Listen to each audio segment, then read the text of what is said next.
All right, ladies and gentlemen, welcome to another installment of Military History Chronicles. You What's up, Will? cracking, man. Yeah, just going to do a military history conversations because I kind of want to cover a bunch of different things today. Gotcha. Might as well, right? Make it happen. Seems like a lot of people like talking about this stuff, so hey, why not? Just keep Yeah. doing it when I can. But yeah, 123 subs. How about that? Look at that, Benji. I was the 95th. There we Remember vividly. So how you guys? I see Jim, the GOAT, or the Great, I should say, is out there. Yeah, I could say he's the GOAT too, I guess, right? For as far as the chat members are, he's pretty good. Yeah, he's pretty good, yeah. James Kahn is out there. Of course, Benji, Grand Admiral. Haven't seen Matt tonight. Maybe he's. Oh, I think he said he was going to be busy doing stuff. I'm not sure if that was tonight or some other night, but hey, we may see him in here shortly too. But yeah, thanks for joining us this evening. How you doing, Will? Hanging in there, man. We survived the storm. We survived the freaking storm, man. Supposed to rain tomorrow, and after that, it's gonna get back in the 60s again. So I'm looking I forward to know that. it's crazy. I don't get it. It hasn't been. This has not been a winter. Man, I tell you what, man. I went walking around the complex today, and the trees wiped out a whole wrought iron fence all the way around here. Wow. Yeah. God, did they clear out that area where that big redwood fell? Oh yeah, they were able to do that. Thankfully, that was oh man, I should take a picture of that tree. That thing was huge, man. Oh my god. What's up, Kyle? What's up, Kyle? This is live. Sweet, yes, it's live. Yeah, how about that? Will and Eric are an old school tag team. We need to name. We need a name. That's pretty good. Well, being as I took Roy as maybe Bash Bros. Yeah, the Bash Bros. I remember that. with the old elbow high fives. The elbow high fives. Yeah, today in the description I put there's a few things. We have what we haven't talked about in a while is the Ukrainian Russia thing. And the reason why I kind of bring that, it kind of ties into another topic, the whole Tucker Carlson interview with Putin that's supposed to be upcoming. Of course, talk about the Middle East. That's kind of on the forefront. And we can't ignore what's going on in the Pacific. For sure. Not at all, because there's always something going on over there as well. Remember, everybody is watching. So where do we want to go off? Where do we want to start first? Middle East, Tucker Carlson. Should we get in that right off the rip? Seems like the Middle East is always kind of the same stuff, but yeah, pretty much. Especially right now, man. It's pretty fast. It's turning. Well, I guess we could do that. The Middle East is kind of turning out to exactly what we thought was going to happen with this. With the more of the same. Yeah, it was the operation that was so widely boasted about. Really didn't accomplish much of anything. The Houthis are still doing their thing. Right. The terrorist groups inside Syria and Iraq, they're still doing their thing. So, what exactly did this accomplish? I'm a stand by this because there's more and more things happening with this. We're not willing to knock out Iranian assets. Example, those two surveillance ships that are floating out there in the between the Red Sea and the Gulf of Aden. And these ships are Iranian vessels, but they're assisting the Houthis in their targeting of the ships that they're launching at. Mm-hmm. And we have decided not to go after them. I think there's a reason. And I brought it up before. I think no, I don't think that's part of it, but there's more to it, I think. Yes, I think our suspicion of the fact that the nuclear program of Iran is a little bit further on than we think. Again, this is speculation. This is all alleged, or not even alleged. 100%. It's all speculation. I think the Iranians may have a nuke. Yeah. Because why wouldn't you take a tougher stance if you didn't think that they had a nuke? Right. Which is what makes it even more scary, because if they know this, then why are they trying to facilitate, quote unquote, the nuke deal? Remember? Right, exactly. So I don't know. I could be totally other than that, I can't think of any reason why we're not showing a full commitment in this whole thing. Because right now we're displaying no commitment to protecting our own troops, protecting the interest of anybody out there in the Red Sea. protecting our own interests out in the Red Sea. We're talking commercial shipping. I keep going back to that. It's commercial shipping. We're in a very weak position, and we're not doing anything. So we're doing nothing. And the only answer for that has got to be something. I mean, the only logical answer is, okay, these guys are probably further along in the nuclear program than we thought they were. Or it could be just the expansion of a war in the Middle East during an election year. That could also be that too. But I mean, geez, man. I mean, you know what? When did we pull out the door before Donald Trump to come in there and make you a campaign point, though? I mean, that's the other thing. Yeah, that's true. Good point. Yeah, it could. I mean, it's a dual-edged sword. Absolutely. Right. Exactly. When did we pull out I think we pulled out when Trump came in office. I think we pulled out of that deal, if I'm not mistaken. Mm-hmm. I think there was still oversight, if I'm not mistaken. But then again, even during the Iran, even while the nuclear deal was implemented under Obama and then re-implemented under Biden, what type of oversight was really happening? From what I heard, IAEA wasn't even allowed to go into their sites. No, exactly. Sites. So, I mean, we don't know what's going on. There was any type of quote unquote good intelligence on where their nuclear program was heading.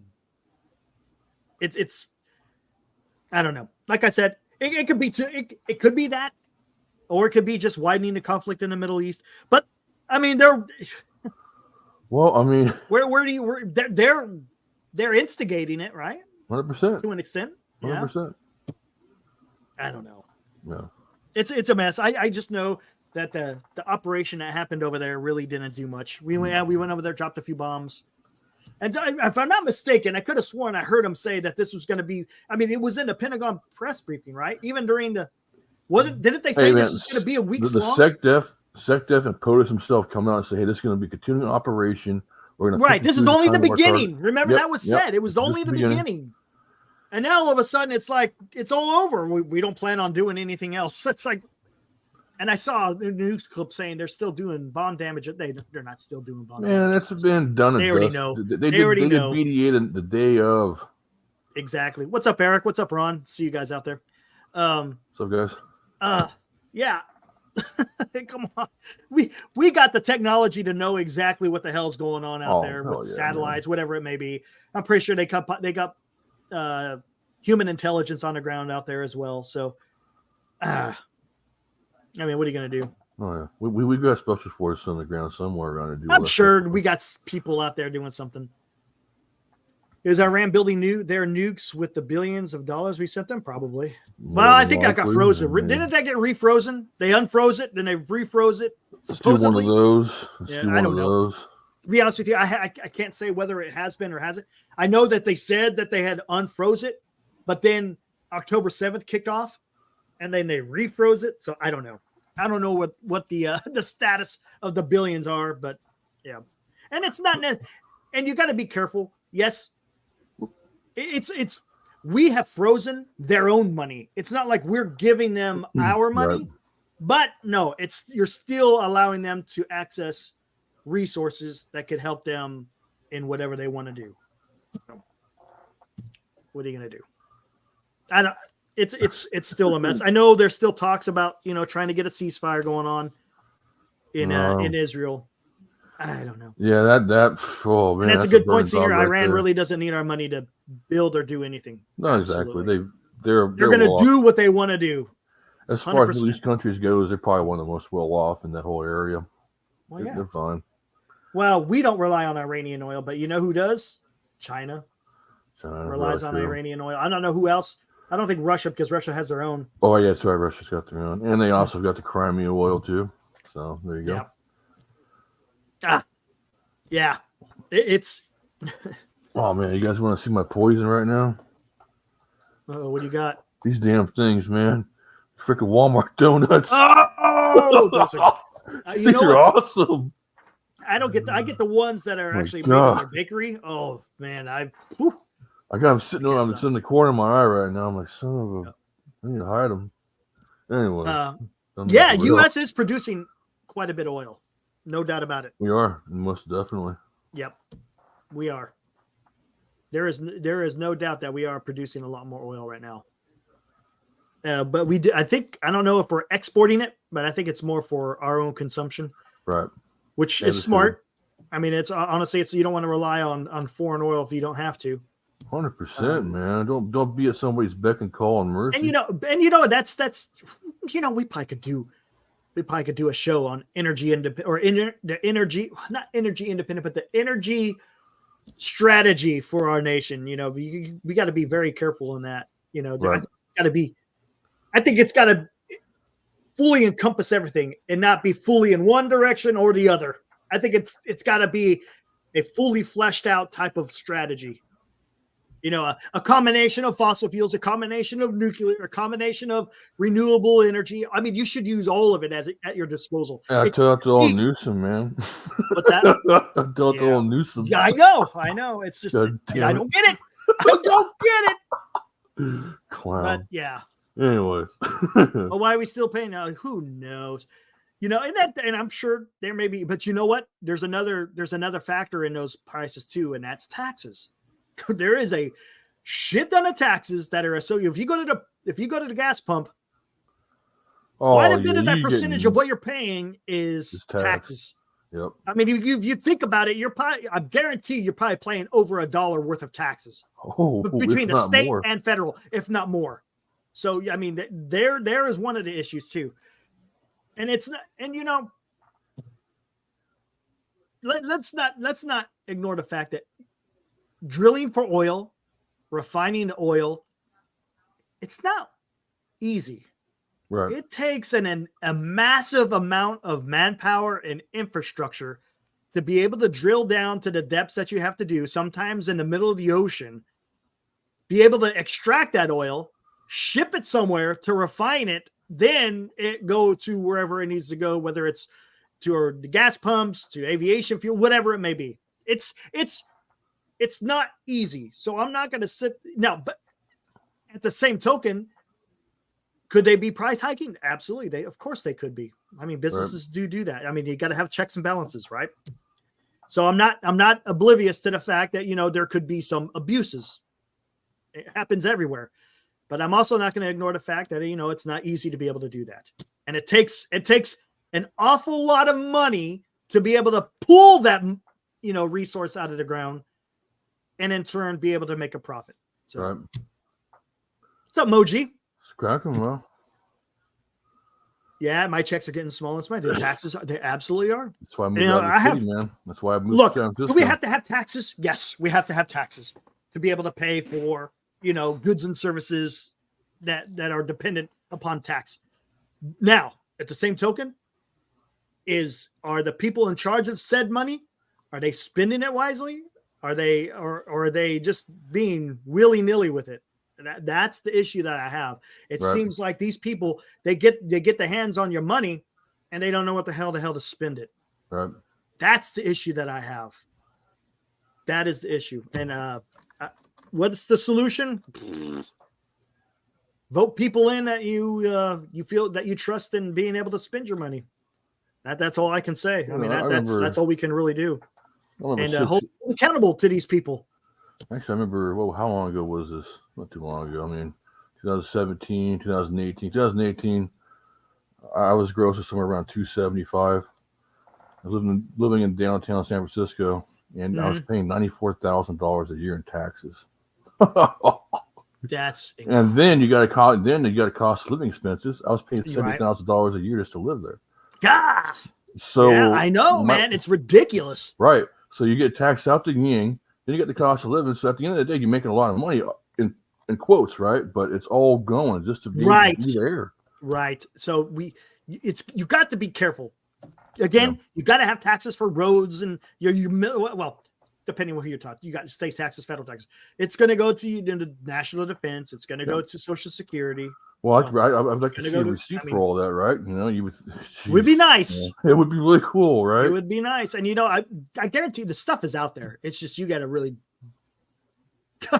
you got to know what the hell you're reading in some of these damn reports, between the CBO and God, who else takes that into account and how they track it.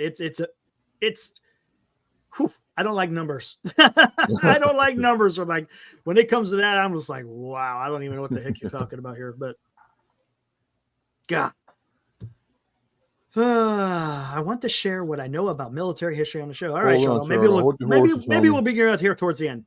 Hold your horses. Let's see. It's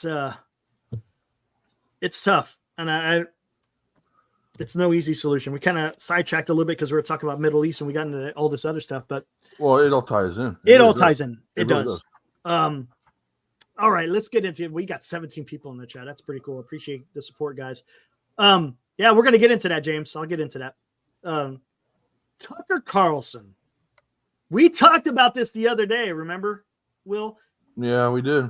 Hey, it looks like he's going to be in Russia. There's pictures of him at the Bolshoi Ballet or something like that? Yeah, Bolshoi Theater. Watching ballet, and hey, what is he doing over there? Lo and behold, comes out today that Tucker Carlson is going to, you know what? Let's bring that up in Twitter here. Do I have it saved? Yes, I do. All right, let's take a gander at this here. How long is this clip? So bear with me. I'm not sure how long. Let me zoom it in a little bit. All right. I think we're safe by doing this through Twitter. I'm guessing, right? Yeah. Oh man. Who knows? We'll see. If I disappear, all right, here we go. This is his announcement. Of Russia, Vladimir Putin will be doing that soon. There are risks to conducting an interview like this, obviously, so we thought about it carefully over many months. Here's why we're doing it. First, because it's our job. We're in journalism. Our duty is to inform people. 2 years into a war that's reshaping the entire world, most Americans are not informed. They have no real idea what's happening in this region, here in Russia or 100 miles away in Ukraine. But Putin's going to tell us the truth, right? They're paying for it in ways they might not fully yet perceive. The war in Ukraine is a human disaster. It's left hundreds of thousands of people dead, an entire generation of young Ukrainians, and it's depopulated the largest country in Europe. But the long-term effects are even more profound. This war has utterly reshaped the global military and trade alliances. True. And the sanctions that followed have as well. And in total, they have upended the world economy. The post-World War II economic order, the system that guaranteed prosperity in the West for more than 80 years, is coming apart very fast, and along with it, the dominance of the US dollar. These are not small changes. They are history-altering developments. They will define the lives of our grandchildren. Most of the world understands this perfectly well. They can see it. Ask anyone in Asia or the Middle East what the future looks like. And yet the populations of the English-speaking countries seem mostly unaware. They think that as nothing has really changed. And they think that because no one has told them the truth. Their media outlets are corrupt. They lie to their readers and viewers. And they do that mostly by omission. For example, since the day the war in Ukraine began, American media outlets have spoken to scores of people from Ukraine, and they have done scores of interviews with Ukrainian President Zelensky. We ourselves have put in a request for an interview with Zelensky, and we hope he accepts.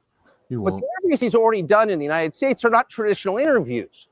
They are fawning pep sessions specifically designed to amplify Zelensky's demand that the U.S. enter more deeply into a war in Eastern Europe and pay for it. That is not journalism. It is government propaganda.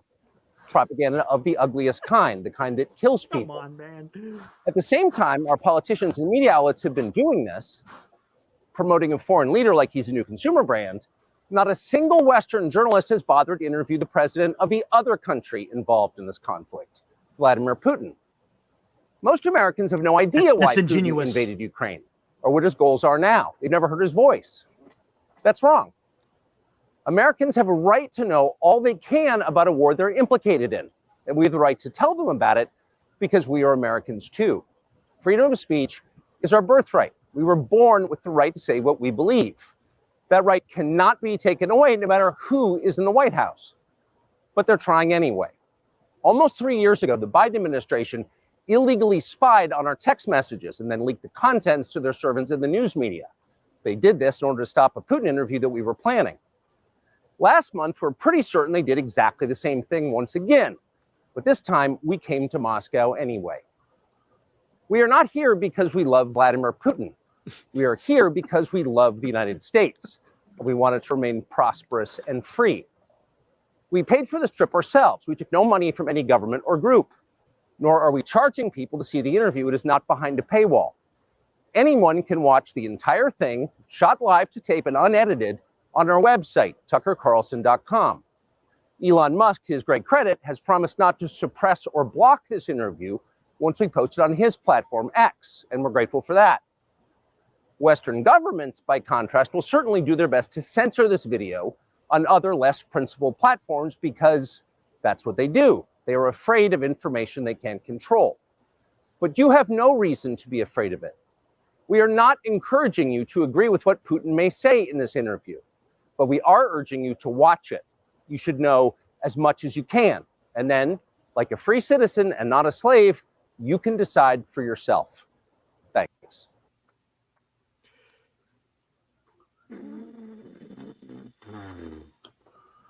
Yes, Mark, I would agree with that. Well, that's how you get barred re-entry. That's probably what's going Come to happen. on, They're man. talking about it. It's going to happen. Yeah, I'm going to show that, Senior. Absolutely. I mean, come on, guys. Really? So now Putin is the arbiter of trust in what happened in Ukraine? Does he forget to neglect the reason why we're supporting Ukraine is because Russia invaded Ukraine? And do we really need to know, really, come on, do we really need to know the reason why Putin invaded Ukraine? Guess what? He said what it was. What were the principles? He's going to denazify Ukraine. What was the other ones? Hold on. I bet you we can find it. I bet you we can find it. Come on. He's acting like this interview that he's going to have with Putin is going to be some kind of ground shaking event of that of information that we absolutely have no idea about, right? Mm-hmm.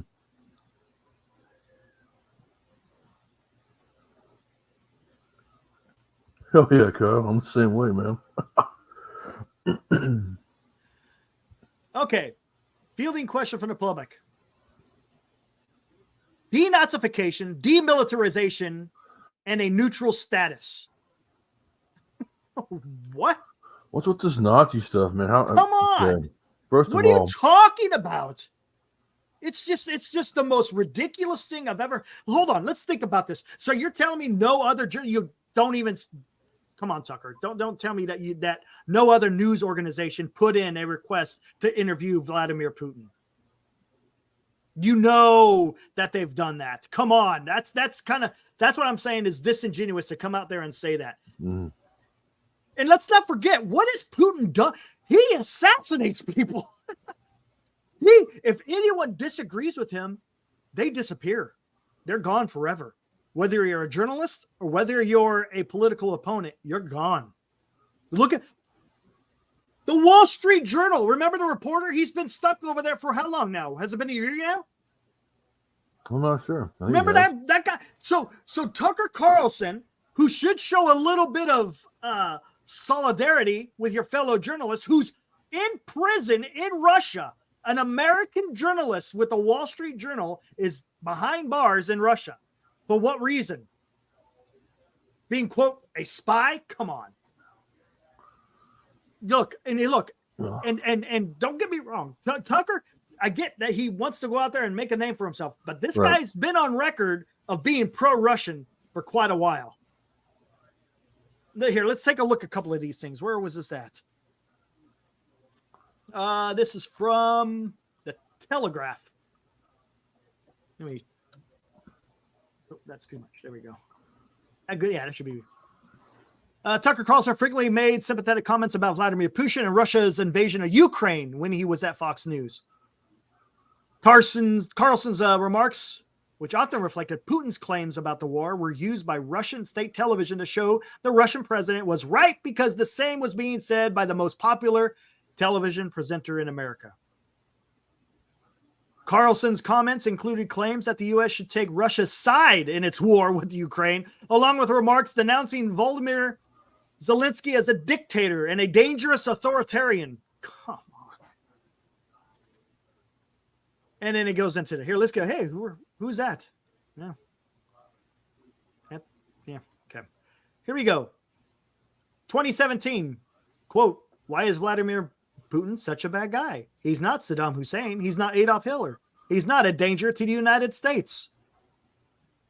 The left sees Putin behind every problem, and they're trying to convince us to see him too. They want to drum up a new Cold War, and you're the target. Well, we're in a new Cold War. Right. We've been in a new Cold War for a while. Not necessarily with Russia, but with China. Anyways, 2018, there's a lot of lying going on, and there's a lot of propaganda. There's a lot of bad journalism. There's a lot of people with vested interest in making us hate Russia. And so we should be skeptical. Okay? That's nothing too crazy. 2019, we should probably take the side of Russia if we have to choose between Russia and Ukraine. That is incredible. I don't understand that. I don't know what context, but it's really hard to kind of take out of context, right? You would think. I mean, we should probably take the side of Russia. What does he mean by taking the side? What does that mean? But I don't want to take the side of Russia for anything. Putin, for all his faults, does not hate America as much as many of these people, American liberals, do. They really dislike our country. The Cold War ended a long time ago. No, it hasn't. The Soviet Union is gone. Russia is not our enemy. It's just not. In 2022, it may be worth asking yourself, since it's getting pretty serious, what is this really about? Why do I hate Putin so much? Has Putin ever called me a racist? Has he threatened me to get me fired for disagreeing with him? These are fair questions, and the answer to all of them is no. Vladimir, how do you link your personal experiences to what Putin has done? What does that even mean? So you're saying because Putin has never called you a racist and you've never been threatened to be fired, that he's an angel? That he's not committing atrocities? That he hasn't invaded Georgia in 2008 and Ukraine in 2014 and then Ukraine again in 2022? Is that... However, what he's comparing him to is the current administration who considers his own people to be domestic terrorists. That's what he's comparing him to, I believe, with that statement.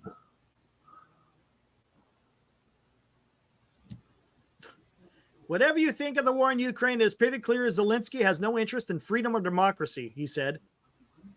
As Time magazine named Zelensky its person of the year. In fact, Zelensky is far closer to Lenin than George Washington. He is a dictator. He is a dangerous authoritarian who has used hundreds of billions of tax to erect a one-party police state. He's in war! Come on. What do you think happens when you're in war? Come on. Abraham Lincoln, he suspended habeas corpus during the Civil War. You going to call him a dictator? It's madness.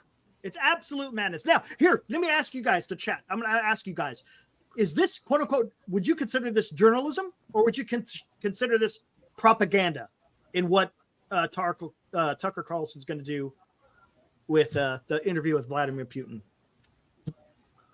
I like old Krabs' comment here.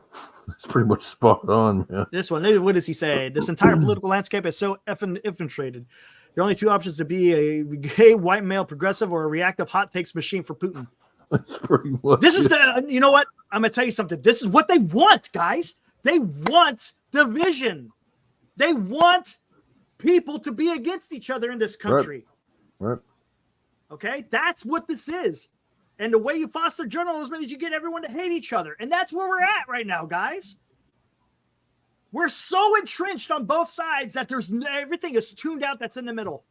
It's sticking your fingers in your ear and going la, la, la, la, just like when you were a little kid. And they want that. People who want to influence on the world stage, they want a weak United States. Come on, guys. Because if we're a weak United States, they're going to be able to do nefarious things. Right. That's what happens, guys. 100%, James. That's exactly what's happening. And it's it's so frustrating to see this. I mean, you're going to sit there and call Zelensky a dictator, but you don't call Putin a dictator? He's He's been in charge of Russia since 2000. That's when he was elected. 2000. It's 2024. Are you telling me that this guy's not a dictator? That he's not an authoritarian? Well, I think he understands he's a dictator. I think he's more in love with the line that he chose versus. I think it's a lot of it's his own personal gain. Absolutely. Right. It's Tucker trying to make a name for himself. Haha, look at me. But come on. You think Putin's going to agree to whatever question he's going to ask? It's going to be scripted.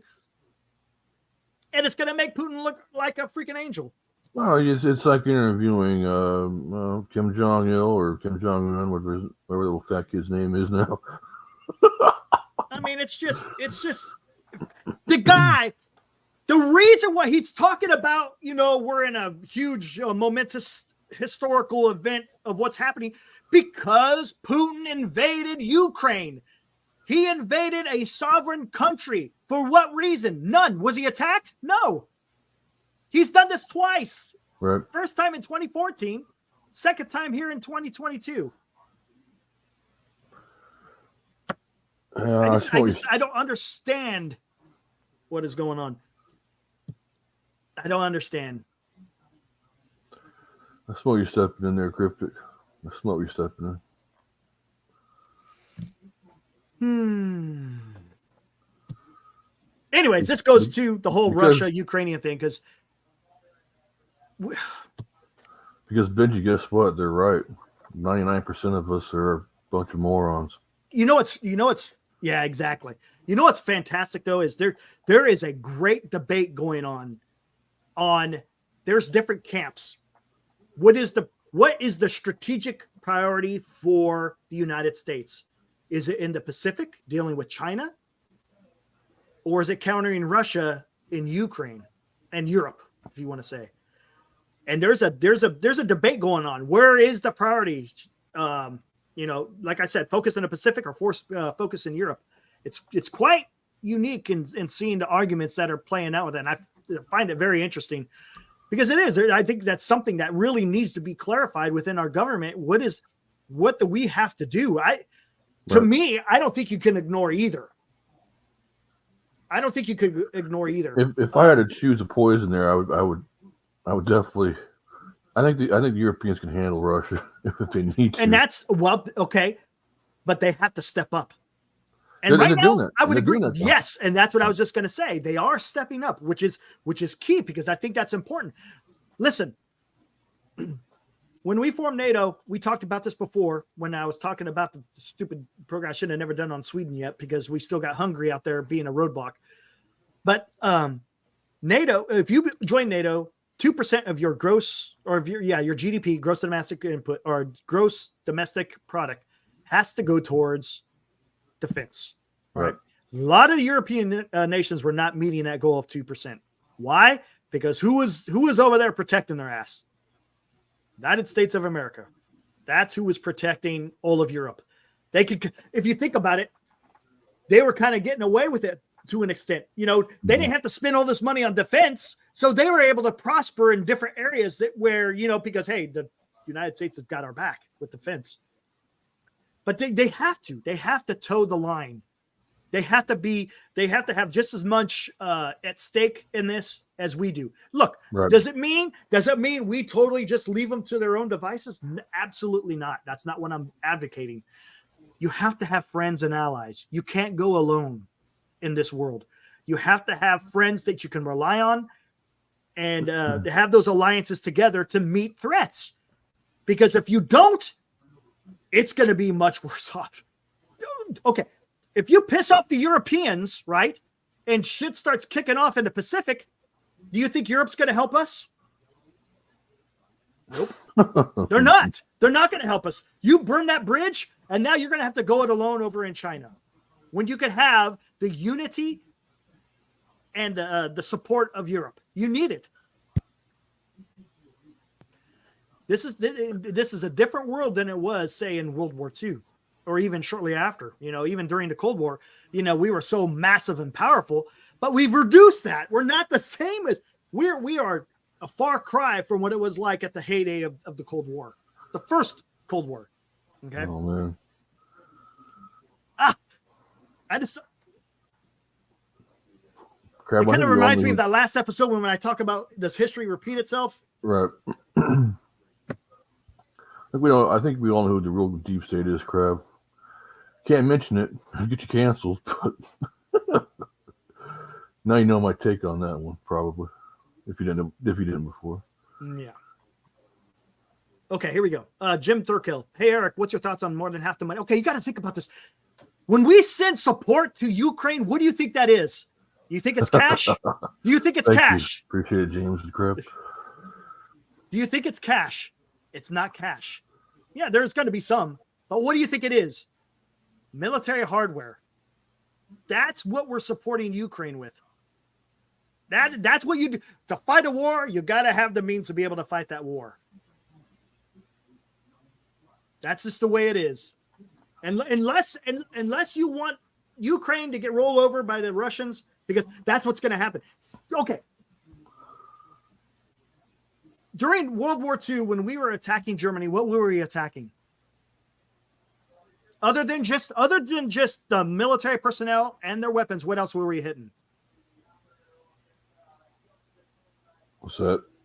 Let's see if I'll ask the chat. Oh, okay. What else were we hitting during World War II? Other than the troops on the ground and their quote unquote means to make war as far as tanks and planes and you name it. What else were we hitting during that time?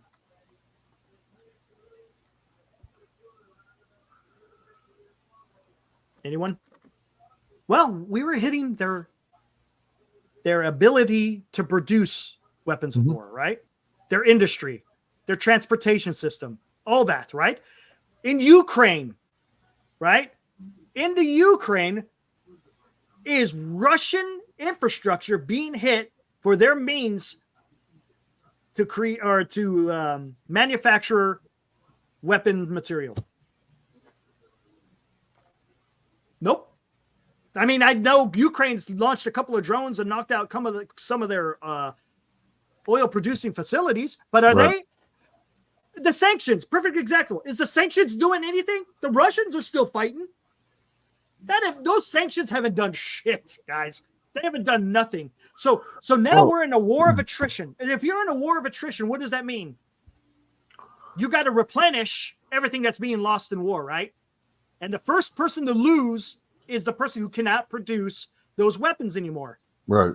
So if you're if you're attacking Russia, I'm talking about Ukraine. If they're attacking Russia on the guys on the front line, if they still have a means to make war, are you really doing anything? That's why you got to supply them. Right. And you got to, you got to get to the point of where Russia gives up the fight. Is it? I don't know. But maybe get to the point, and maybe even just get to the point of getting to the damn negotiations between both parties. Well, I mean, and both of them can have. Unfortunately, Ukraine is not going to be getting everything they want. Russia is not going to get everything they want. That's what happens when you're suing for peace. When you sue for peace, there's to a certain extent, unless it's an overwhelming victory, someone's going to have to give up something.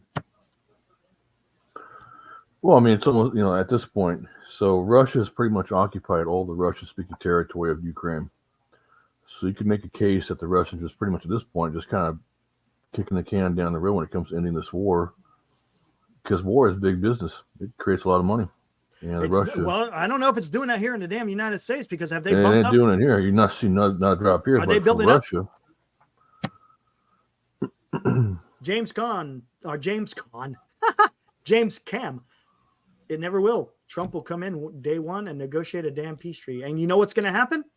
It ain't going to be a peace treaty, because Russia will never abide by it, and they'll roll over Ukraine. It's going to happen.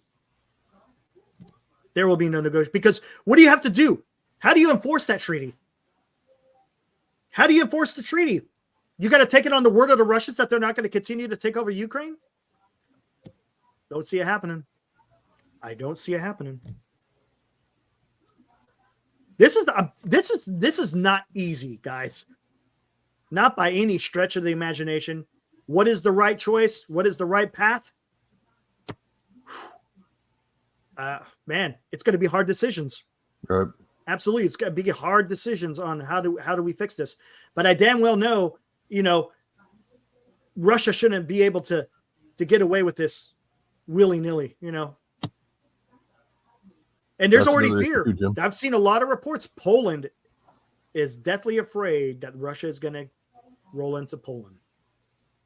And they're taking actions to prevent that. They're beefing up their military big time. So if you and guys, I hate to say this, one guy is not going to solve this problem. It's not going to happen. No way. And am I going to watch? Yeah, I'll watch the interview because I'll hear what Putin has to say. But I'll tell you one thing: take it with a grain of salt. Just because Putin's saying it doesn't mean it's factual. I mean, a guy. Jim's got a question for you. This one. Yeah. What about the fear of giving other countries weapons and weakening our own supply and leaving our ass vulnerable to attack? Yeah, that's happening. That's a good question. And we shouldn't be vulnerable. We should be stocking up on what we need to be doing to defend this nation. Absolutely. We have to. We have to. Let me dispel this myth for you real quick, James. When you ETS, they give you a phone number to call in case you're ever going to be homeless. Yes. And you call that phone number, and the VA will put you in what's called it's kind of a VA group home. Yes. The reason why they're on the streets and homeless is because you can't use that number if you have an addiction. Correct. You cannot be a booze hound. You can't be a needle up your arm. That's a no-go.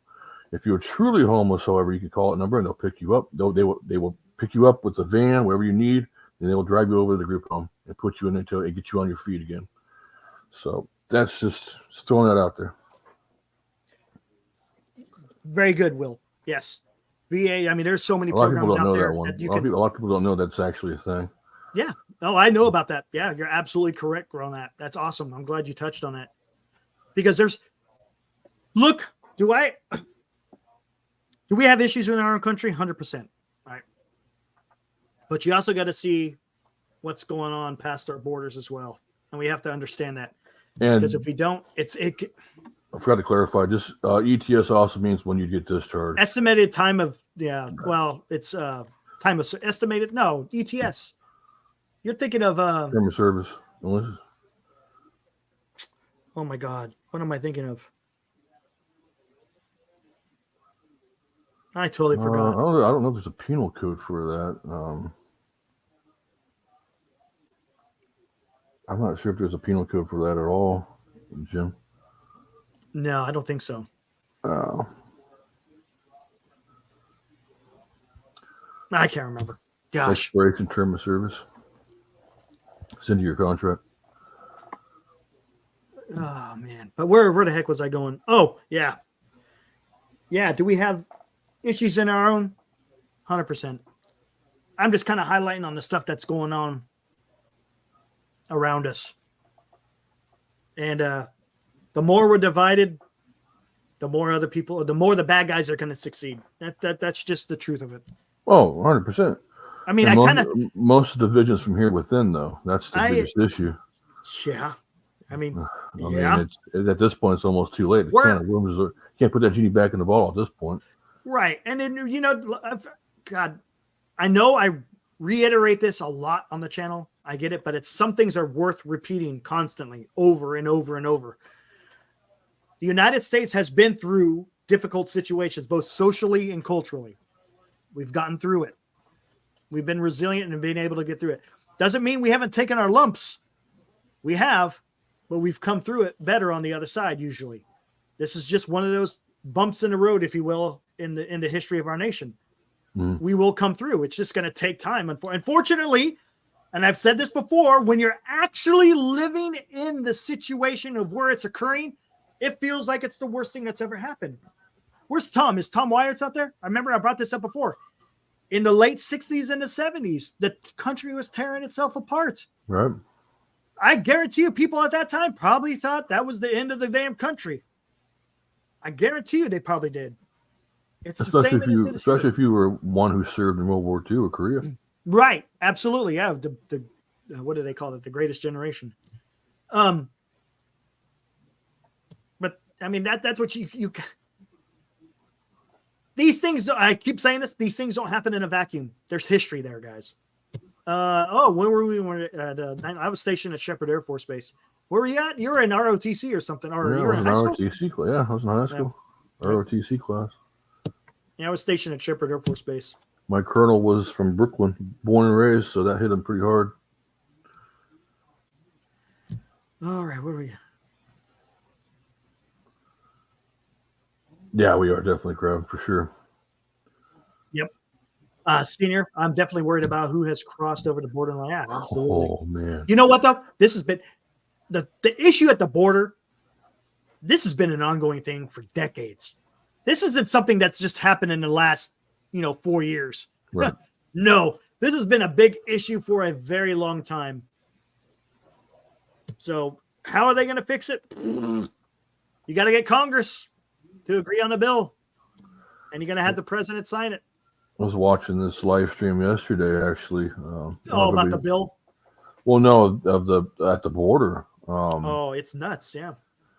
The Red Cross is over there giving all these blankets, starting fires for them, and all that. It's like, oh god, I'm gonna turn this off before I start throwing things. It's scary. And they're walking around. All these Tell NGOs are walking around with their faces covered up so you can't see their face. It's like, what the? Tell And me by this. the way, I didn't see a single family in there either. It was nothing but dudes, 20 to 40 years old. That's called military age. Wow. That's cool, Yeah. right? Exactly. My God. Here's your court date. Come back Yeah. in 3 months. Sure. Go beat the police officers. You'll be fine. Sure. We'll let you go the next day. Oh, man. Oh. Here's a Anyway. question.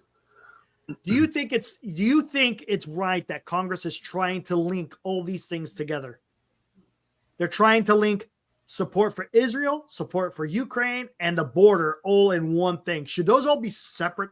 Oh, man, you got to address this one by one. You Right. You You can't can't put talk these about all in one bill.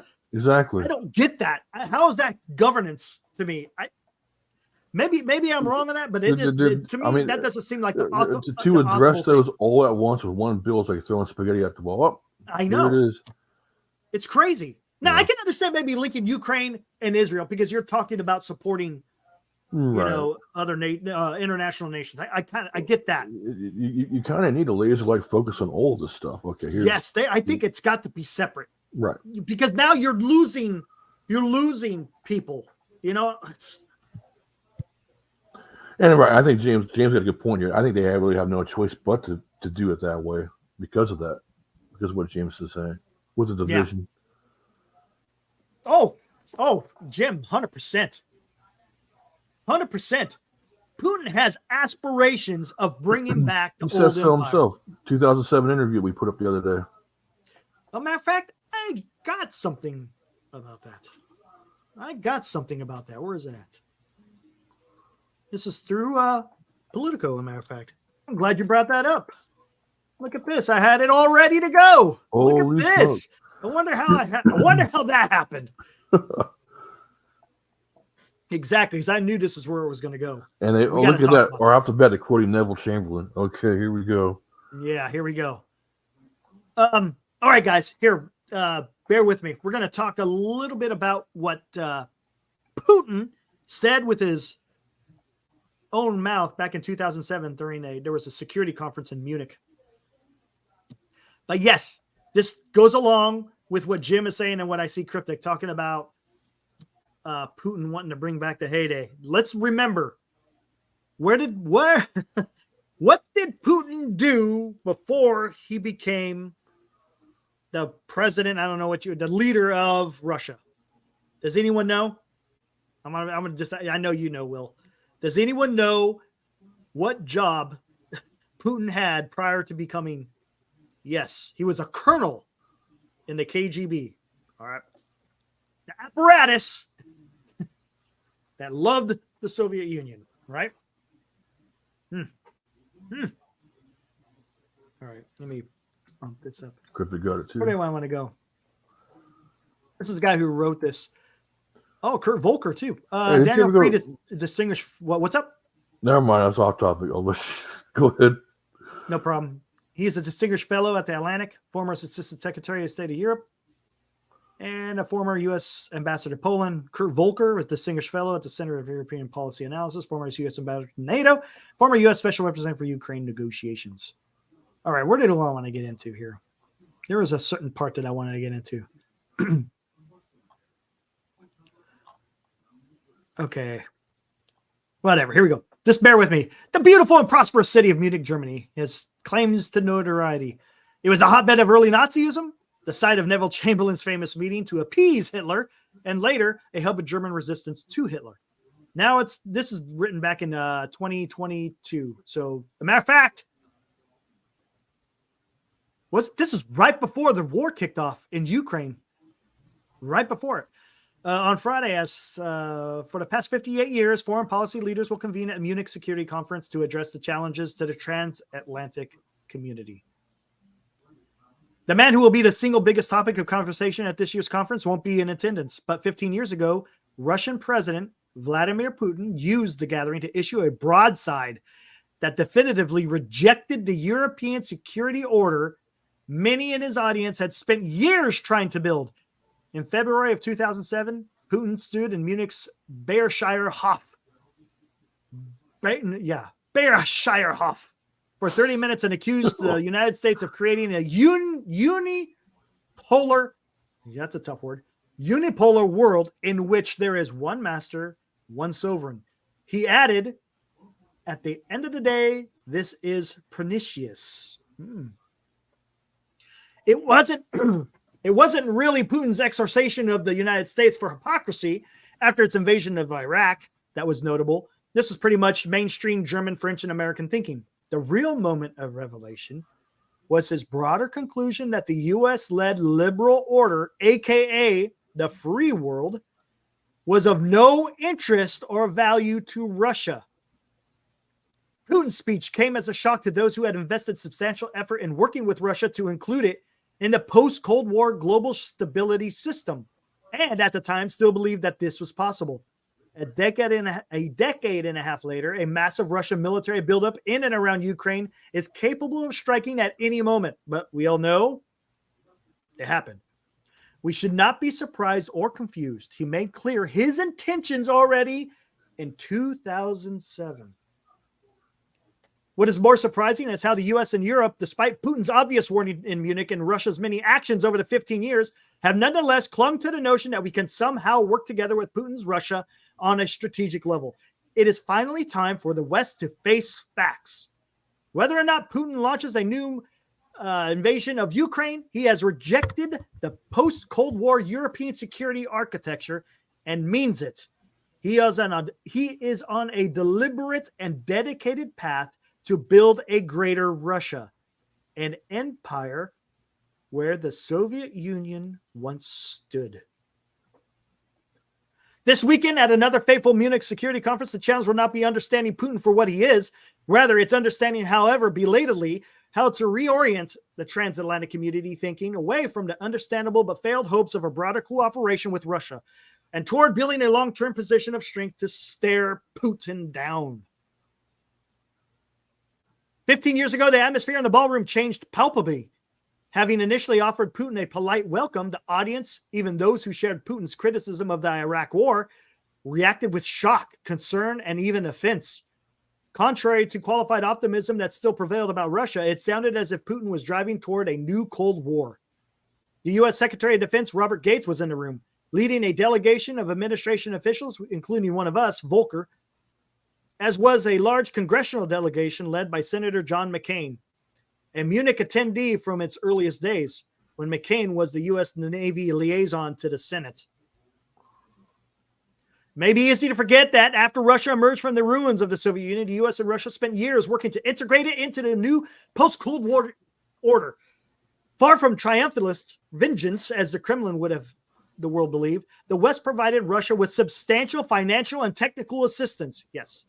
All European states, including Russia, as well as the United States and Canada, signed multiple agreements pledging to uphold key principles including refraining from the threat or use of force, renouncing any change of borders by force, and reaffirming the right of all states to choose their own political and economic systems and security alliances. Notably, Russia signed the Budapest Memorandum of 1994, which guaranteed Ukraine's sovereignty and territorial integrity with the international borders in effect at that time, in exchange for the Ukraine giving up the third largest nuclear stockpile in the world. In 1997, NATO and Russia signed the Founding Act, establishing a permanent joint council and identifying a number of areas where the Western Alliance and Russia would work together to strengthen security. An alliance with the alliance, as some of its architects in the Clinton administration put it at the time. Things started to change in the late 1990s and early 2000s. Russia was not happy with the NATO-led war in Kosovo, nor with President George W. Bush's decision to invade Iraq in 2003. That was a mistake. I agree with that.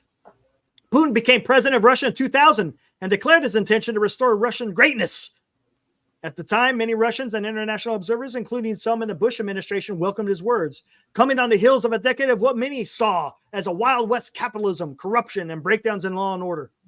Putin seemed poised to make a necessary correction that would strengthen the Russian stability and modernization without doing major damage to its democracy. In hindsight, however, we could see that what Putin meant by Russian greatness was not strengthening the rule of law and building up Russia's economy and international stature in the world.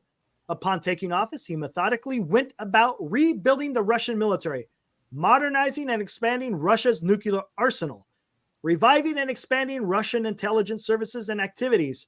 That in itself was not necessarily a problem, except that Putin also started dismantling the nascent Russian democracy, taking control of the media outlets, consolidating state industries, and undermining opposition to his United Russia Party, including by assassination of political opponents.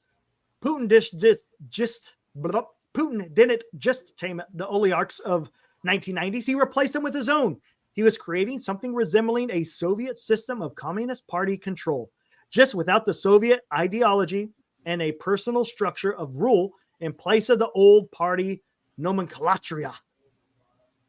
A clue to his thinking came in 2005 when he described the collapse of the Soviet Union as the greatest tragedy of the 20th century. Then in 2007 at Munich, that shift in rhetoric became unmistakable.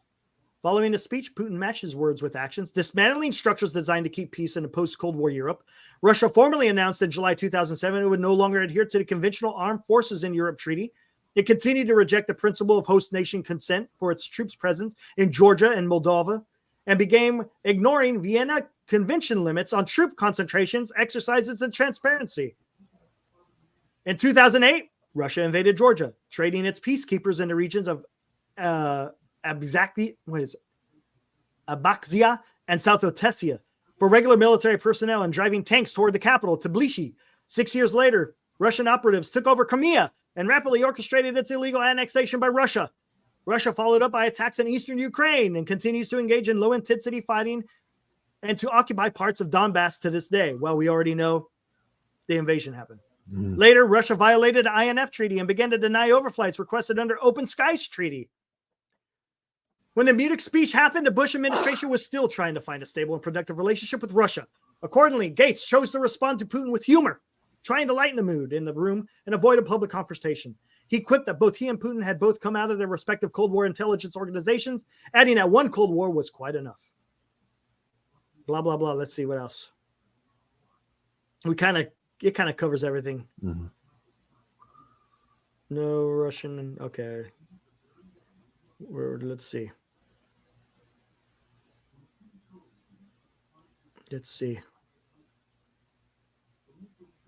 All right. Okay, you guys get the gist. I'm done. I know I went on. I went on and on. But here we go, guys. Putin made it perfectly clear in 2007 what he wanted. He wanted to resurrect the Soviet Union. That's what he wanted. Did he abide by any of those agreements that were agreed to? Nope. He doesn't care about that. He's going to do what he wants to do, right? That's who he is. Now we know. I mean, we kind of knew that before, but Come on, that's why I'm saying anytime you negotiate with this guy, it's gonna require a what is it? A pretty stringent means to be able to enforce those agreements that he would come to. Right.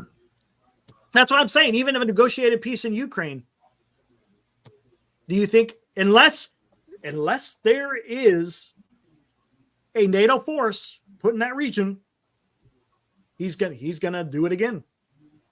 And do you think Russia's gonna want to allow NATO troops in Ukraine during a negotiation process? Right. I don't see it. And honestly, is there any? Does Putin have any reason to even negotiate at this time? I don't think he does. He's got the manpower ability. He's still producing weapons. I mean, I'm pretty sure he's being furnished by China, and we know he's being produced by Iran. I know North Korea has sent over a whole bunch of artillery rounds. I don't know, man. I think I went on plenty about that.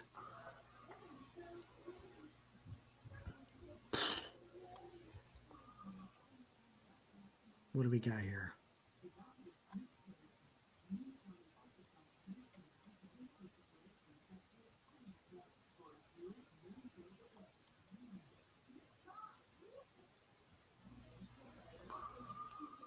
Let's see, where are we going to go?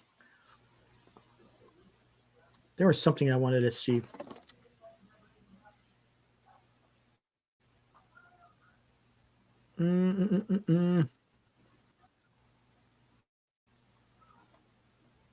Guess they're having a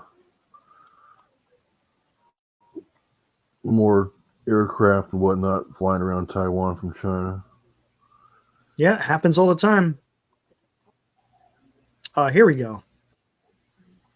I'm not going to worry about the sound because you're going to have to read. It's Russian state. This kind of goes back to this goes back to kind of what with Tucker real quick. I wanted to show this. All right, I'm gonna get into that next here, James. So remember when Tucker got fired? Mm-hmm. Well, this is Russian state TV because the media is all ran by the state over there. He goes, and now a sad news from the country which, to quote Lavrov, calls itself the most free and most just in the world. That is to say, the USA. The TV channel Fox News has torn up its contract with the one of the channel's best-known presenters in history, our favorite, Tucker Carlson. Tucker was driven out not for his unprofessionalism, let alone his disastrous rating. Not alone for disastrous ratings. Tucker's show was enormously popular among ordinary Americans. He was fired for being perhaps the only American journalist who told the truth. And even more often, he has criticized Biden and his whole LGBT administration. That's to say, he fought honestly against LGBTQ, the plague, and the other media perverts. And of course, he criticized Ukraine. Tucker called it a purely corrupt black hole for American taxpayers. And he called Zelensky a thief. And that was the best case scenario. And by an absolute coincidence in all of America's so-called mainstream media, in recent months, Tucker has been accused of disinformation. And of course, of working for Putin. There you go. Russian state TV.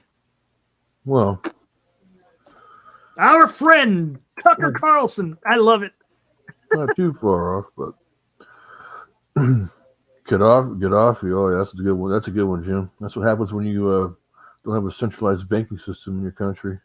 Look what happens to you. Just throwing it out there. Pacific. Yeah, exactly. Well, Pacific, guys. I mean, you got North Korea. Man, they are... it seems like every other day they're launching cruise missiles into either towards Japan, over Japan, or in the what is it? Is it the Yellow Sea to the west? I can't remember. Let's look. You got family that still live in Japan, right? Oh yeah. What do they think Down about this what's way. going on with North Korea's doing? I haven't really asked them. I don't think they're really worried about it. Nobody's really brought it up. Not too concerned. Okay. No.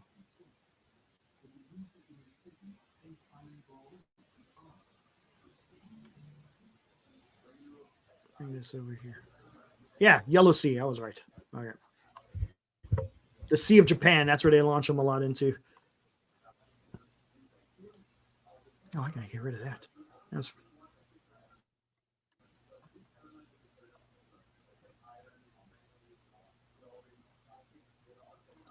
All right. Well, as far as Asia's going, the Pacific. You got North Korea doing their thing.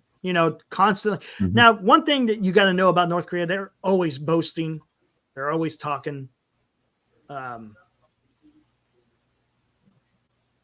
It's a lot of it's superfluous, you know what I'm saying? Hyperbole. Right. But this is a little bit different, man. They're really getting froggy. What does that mean? I don't know. It's kind of,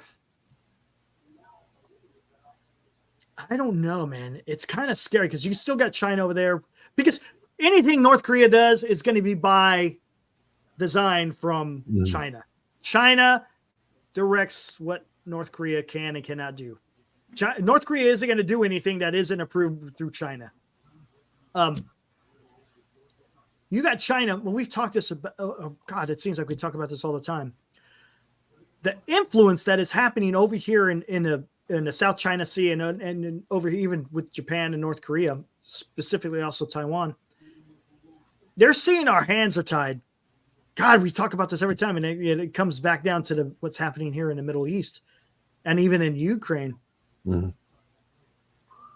We are, what I want to know, and I don't know if there's even any numbers that we can even get out there. What is the amount of,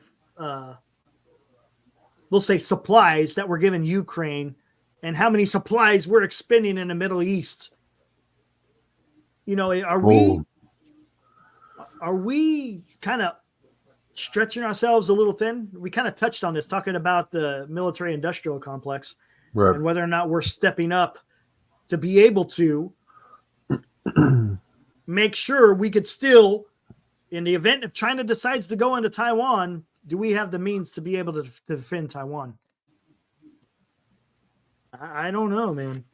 You got to think about to replace these. Where is that? I think there was an article. Let me see if I can find it. It was in the Wall Street Journal back in January of last year. Oh, hold on. I'm going to have to redo it. Wait, can I do this? I might be able to. Hold on one second.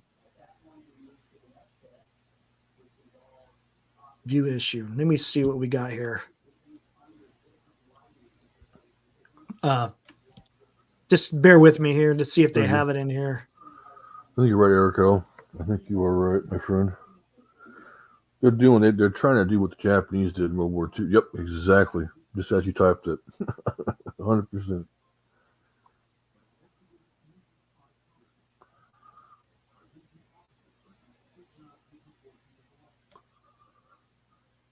Let's see. Is it this one? Might be this one. Oh, that's right, James. Didn't they bust all those that little hooker ring they had out there in Washington, D.C. or something? Those old Chinese.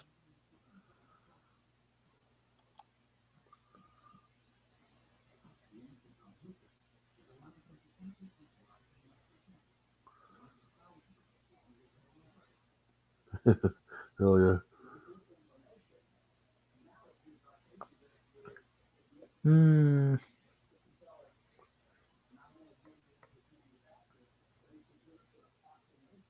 Oh, it's not saying in that one. Damn, it might not be on the online version of this. Damn it. No bueno. Yeah, we might not be able to have that one on here. Maybe look one more time, make sure it's not somewhere else. Freaking R.I.P. Toby Keith, man. Oh, I know. Crazy, huh?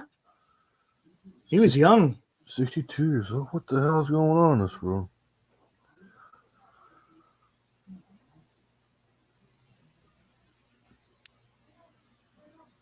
I think he's trying to find an article. Nah. Yeah, I'm done. I'm not gonna try no more. All right. But like I was saying, China's watching. They're seeing what we're doing. It's funny. The funny thing is, they're looking at the United States. See how much munitions and weapons that we're expending, and China hasn't even fired one shot yet. You know what I'm saying? Yeah. And this kind of goes to what I was talking about in the beginning. There's a huge debate. Where's the focus? Where should the focus be? Should the focus be out here in the Pacific? You know, or is the focus over here in Europe? And it's quite interesting just to hear the back and forth of what people think, you know, should be the direction. I don't know. Two of those, the ones that can reach out and touch you the most, is China. They're right there. Yeah, this I think poses. It probably poses the most significant threat, probably to the United States. I would think. You also have better allies involved in this. So, if you were to get sucked into a conflict with China, you would suck in. So we talked about this before. What would happen if we got into war with Russia? I mean, who would back this up? Correct. The Europeans probably wouldn't, but maybe they would. Who knows? But in this case, when you go to war with China, you have some mortal enemies here. You got Japan, and you got South Korea. And Japan's been itching for a fight with these MFers for eons. So that's a pretty good ally to have if you want to go to war with. And you know, I kind of touched on this too, because if these European countries see that we falter over here in Ukraine, and if, like I said, if shit breaks out over here in the Pacific, are these European countries going to come and help us over here? Oh, hell no. No. Look, we're all interconnected like never before. I think I've talked about this before. We're all interconnected, right? We have supply chains linked to each other. The economies are linked together. That's just the nature of the way it is. And think about this. And I love this. If you guys have not seen Steve, hold on, let me put it. Keep in mind, too, most of these Southeast Asian countries, prior to Japanese control in the 1930s or so, they were under Chinese control for hundreds of years. Yeah. I'm going to tell you this right now. Go check out this guy, Stephen Kotkin. Excellent historian, and he gives a great synopsis. If you look in the Hoover Institution YouTube channel, he has a fantastic interview on Uncommon Knowledge, and he gets into this. He talks specifically what's going on here, both with Taiwan and Ukraine. And he says, and this is great, he goes, how did he go? What's the word he used for Ukraine? Ukrainian valor plus Russian atrocities equals Western unity and resolve. Do you see what he's saying there? So he's saying the valor that the Ukrainians are showing on the battlefield, because I admit, when it first kicked off, I thought they were done within a week. I really, just by hearing everything, you thought, okay, this is over. You know, we're evacuating the embassy. It's looking bad. But the valor that the Ukrainians are showing on the battlefield is incredible. On top of that, you got Moscow, Russia, committing all these atrocities. The war is an atrocity, right?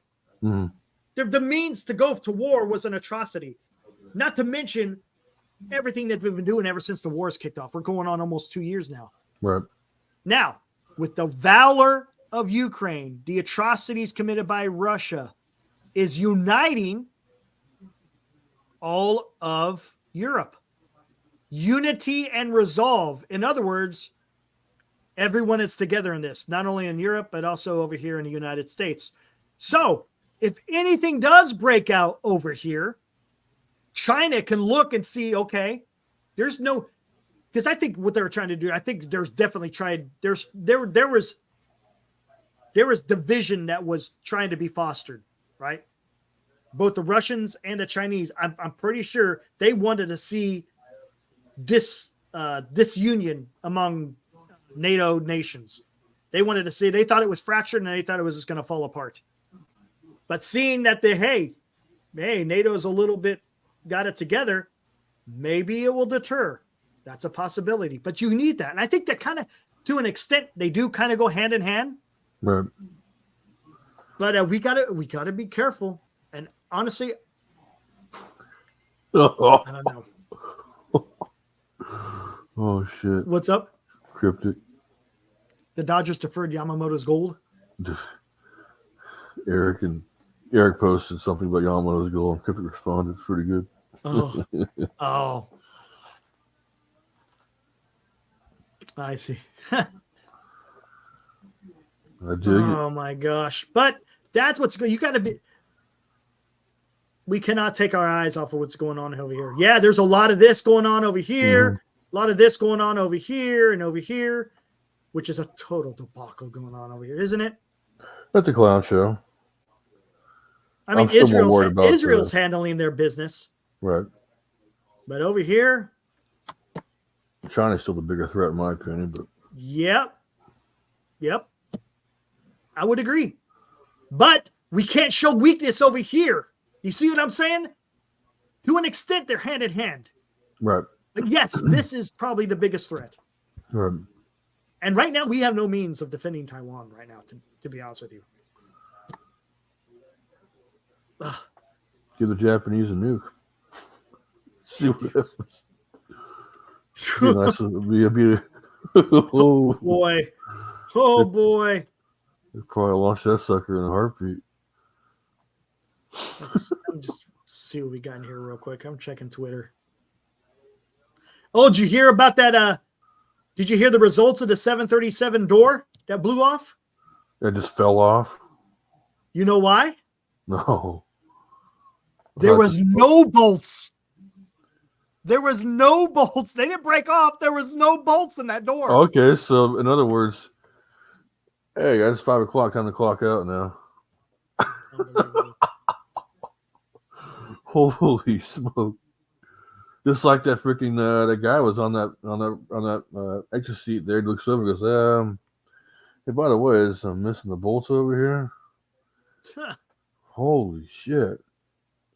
Yeah, we definitely do have a competency crisis. Anybody says otherwise is fooling them themselves. I think it's got a lot to do with trying to shoehorn people into positions they shouldn't be in, maybe. I don't know. Or just maybe new generation work ethic. A combination of both. Yeah. I'm trying to skirt that a little bit there. So we don't get canceled. Oh, man. Yeah, but do you want to take Amtrak? Or Greyhound? Ooh. There are some characters. Oh, man. You'll see some China wild is the stuff. biggest deal, but you know who scares me the most? Well, North Korea is being directed by North Korea is being directed by China. North Korea isn't going to do anything without the approval of Xi. Yeah, I like that term, Crab. Holy crap, man.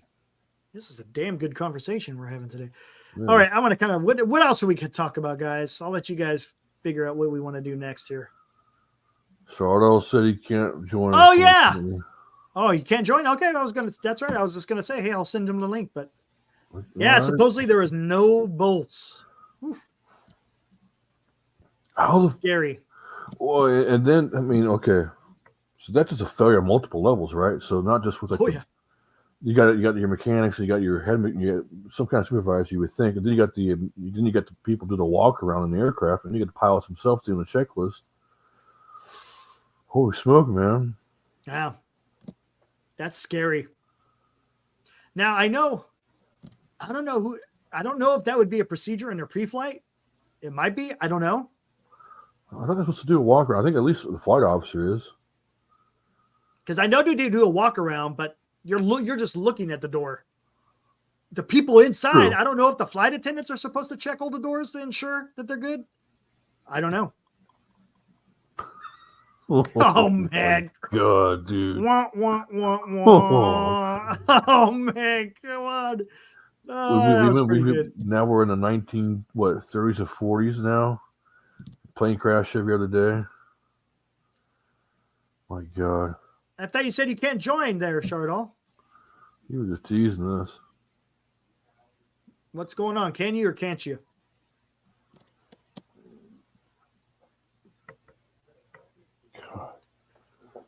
Come on, guys. I'll leave it up to the chat. You guys can go whatever direction we could go. We kind of hit all the topics I wanted to hit. I was a little bit long on the whole Russia thing, but I think that had to be, especially with the get ready that's going out. I don't know. They said it's supposed to be soon. I don't know. Oh, Xi Jinping wishes he was. Well, you probably mean Hirohito, but he wishes. Putin equals Hitler. Xi Jinping equals Yamamoto.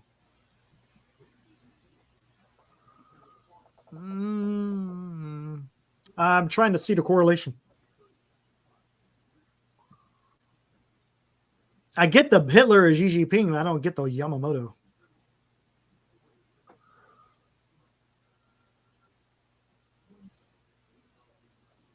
Really, though, I mean, Hirohito was more of just the face. It was mainly Hideki Tojo that was running the show. In fact, to this day, the Prime Minister of Japan is called the Shogun because they control the military. Yeah, I see what you're saying. Italy is always quiet, Kyle. They're almost like a Switzerland. They are, and they're also very shifty too. They'll backstab you. Italy seems quiet. Not a whole lot going. Not a whole right lot now they're going dealing with thousands of migrants. That's a European thing. Oh man, Portugal's getting flooded with all these weirdos too. Spain, Italy, hell, even I think France. Yeah, well, France has been getting it for the last 10, 12 years now. Forever. Germany is a little bit better. Their economy, I don't know if it's thrashed. I know it was bad. I don't know where. To be honest with you, I don't know where their economy is right now. Yeah, I have to ask. I do know when I was stationed in Germany, Europe was going through a crisis. They had what they call the pigs. The pigs stood for Portugal, Italy, Greece, and Spain. Their economies were literally getting ready to just fall apart because of their economic situation. As a matter of fact, we went to when we visited Portugal, we could only pull out so much money on the ATM each day because they restricted it. Yep, because they restricted how many, because they didn't want to have a run. It was crazy because I was wondering why. I got plenty of money in the bank. How come I can't pull out no more? And that's what it was. Did you ever go to Neuschwanstein? Yeah, we went to Neuschwanstein. Yep. Yeah. It's even better. There's a better place than Neuschwanstein. Castle. Really? Yep, that's what he's based at. It's called the Linderhof. Linder or Lindenhof? Linder. It's made by that same prince. What the hell was his name? Oh yeah, he was a crazy one. It's smaller, but it's beautiful because it's up against the mountain. Yeah. And he actually had a cave. There's a cave where you could take a boat ride through, and he had like concerts in there, like operas, and it was fantastic. I was like, wow. That's awesome. Talk about living the life of as a damn king, man. Woo. Yeah, I had a buddy beautiful. That was like Grafenwehr. Oh, okay. Yeah. Hey, how's it going, Eric? How's it going, Will? Pretty good. What's up, Shardall? What were you guys talking about? We kind of finished. We were talking about the Middle East. We were talking about the Russian and Ukrainian war. Tucker Carlson going to interview Putin. We touched on that quite a bit. I mean, you need to know, when you look at history, you need to know that there's many dark moments in history. You need to be aware of that, because there's so many like periods in history that are really dark, and people don't like learning about those stuff. But it's kind of like you need to learn about them. True. Because history is dark sometimes, right? There's some really like gruesome stuff in history that people don't want to really pay attention to, because I don't think people want to learn about all the gruesome details. You know, which is why we shouldn't be pulling down statues and whatnot. I mean, those are a reminder of of what happened. Yeah. Eric, I I mean- think you have you know so much about history. You could be a historian. Yeah. Well, Like, you know so technically, much about history. kinda Technically, I So- am. Technically, I am. I mean, you go in depth According- really well, man. Like Eric, you go in depth with history According to- really well. Like you go in depth. You go way in depth. I try, and I try not. I don't like to give out. Hopefully, How can you go in? How can you go in depth of history? Like how can you dive so deep into history, learn all the nitty gritty details about history? this is something James. I love. It's just something I enjoy. When did you want to learn about history? Like when were you into history? Oh, even when Like, I when was a did you kid, it was a little get bit into- different.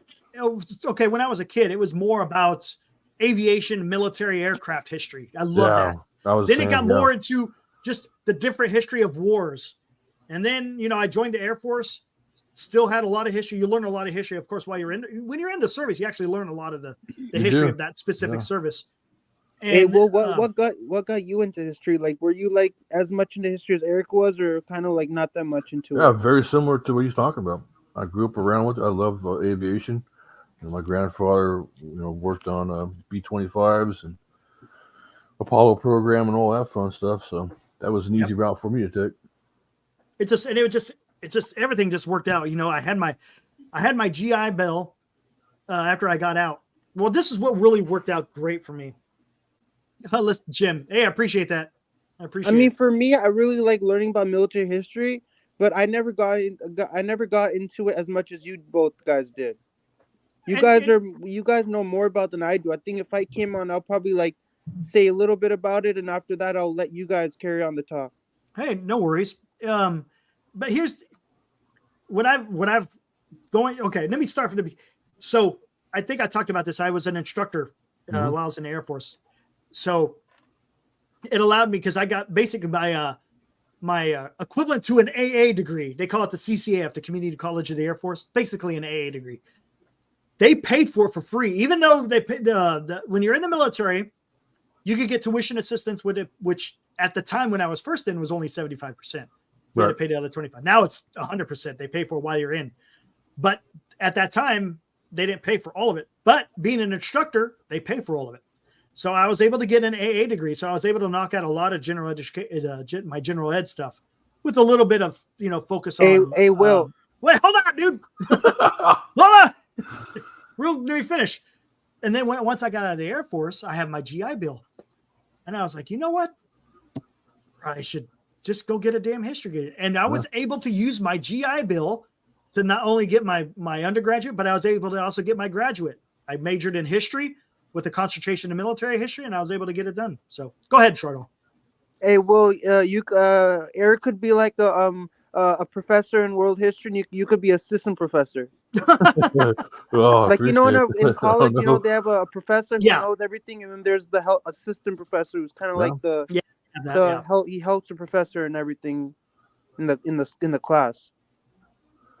I'm not sure. Is that something you want to aspire to be someday? Who is he talking to, me or you? Yeah, you asking To Will.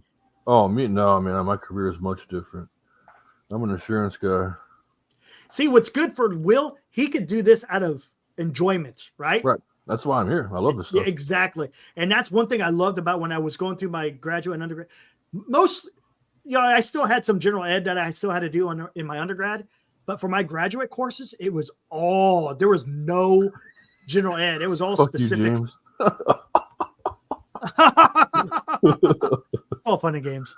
Yep. Hey, Eric, if you ever been to Berlin, Germany, they have a lot of world history in Berlin, Germany. And I did go to quite a different. I went to different castles in Germany. It's all good. Oh shoot. But yeah, we traveled around Germany. I just never got to the east side. Never got to the east. Yeah, see, Moji knows what I'm talking about. See, that's what I should have done before I got out. I was got my CCNA from the damn army. Oh, the army. Yeah, I had the opportunity to, but I didn't do it. Not that I would need it, but just in case if I wanted to get back in the IT field rather than. So did you have a TS or a secret clearance? I had a secret. Yeah, okay. I didn't have a TS. No. Hey, Eric, that's why I never believed in Tucker Carlson, because I never agree with what he says. Like, that guy can spout some things that some people will find offensive. True. And this is you got to be careful when you're, and I kind of talked about this when you teach those who are professors in colleges. You got to be careful because you have a lot of weight. Same thing with a journalist, especially as popular as Tucker was. You could really get people going if you want to. I mean, you have a lot of power at your disposal, and you got to be careful with that type of power. You really do, because you can really have a huge influence either negatively or positively. But I just don't like what he's doing with this, because it really seems more propaganda than, do I think it's going to be informational? Sure. But is it journalism? It's hard, man. I don't know if I could say that. I'm not a journalist by any stretch of the imagination, but it just seems a little bit hokey when you got and I kind of went on a tirade there. You got a fellow reporter from the Wall Street Journal who's been locked up in a freaking prison cell, but yet you're going to sit there and enjoy the ballet and everything Moscow has to offer, and you're going to go interview Putin with no repercussions from him. Hey, Will. But I think it's a little bit. Hey, Will, did you hear about the whole thing that, Brittany Griner, the WNBA star? Oh, yeah, she was in Russia. She got locked up in Russia. Yeah. And people don't even care about it. People say, like, they're just saying, like, she's like, we don't care if she's a WNBA star. Well, the issue I have with that is you got to be careful when you're in another country, and if you're going to be bringing over drugs. Yeah, that's you're that's asking, whole you're issue. Opening the door. Am I saying it's not right? I'm not saying it's right, but you Eric, got to the whole issue with Brittany Griner? There was a whole issue because she didn't mean to bring drugs from come into another country and bring contraband of drugs, but she didn't know.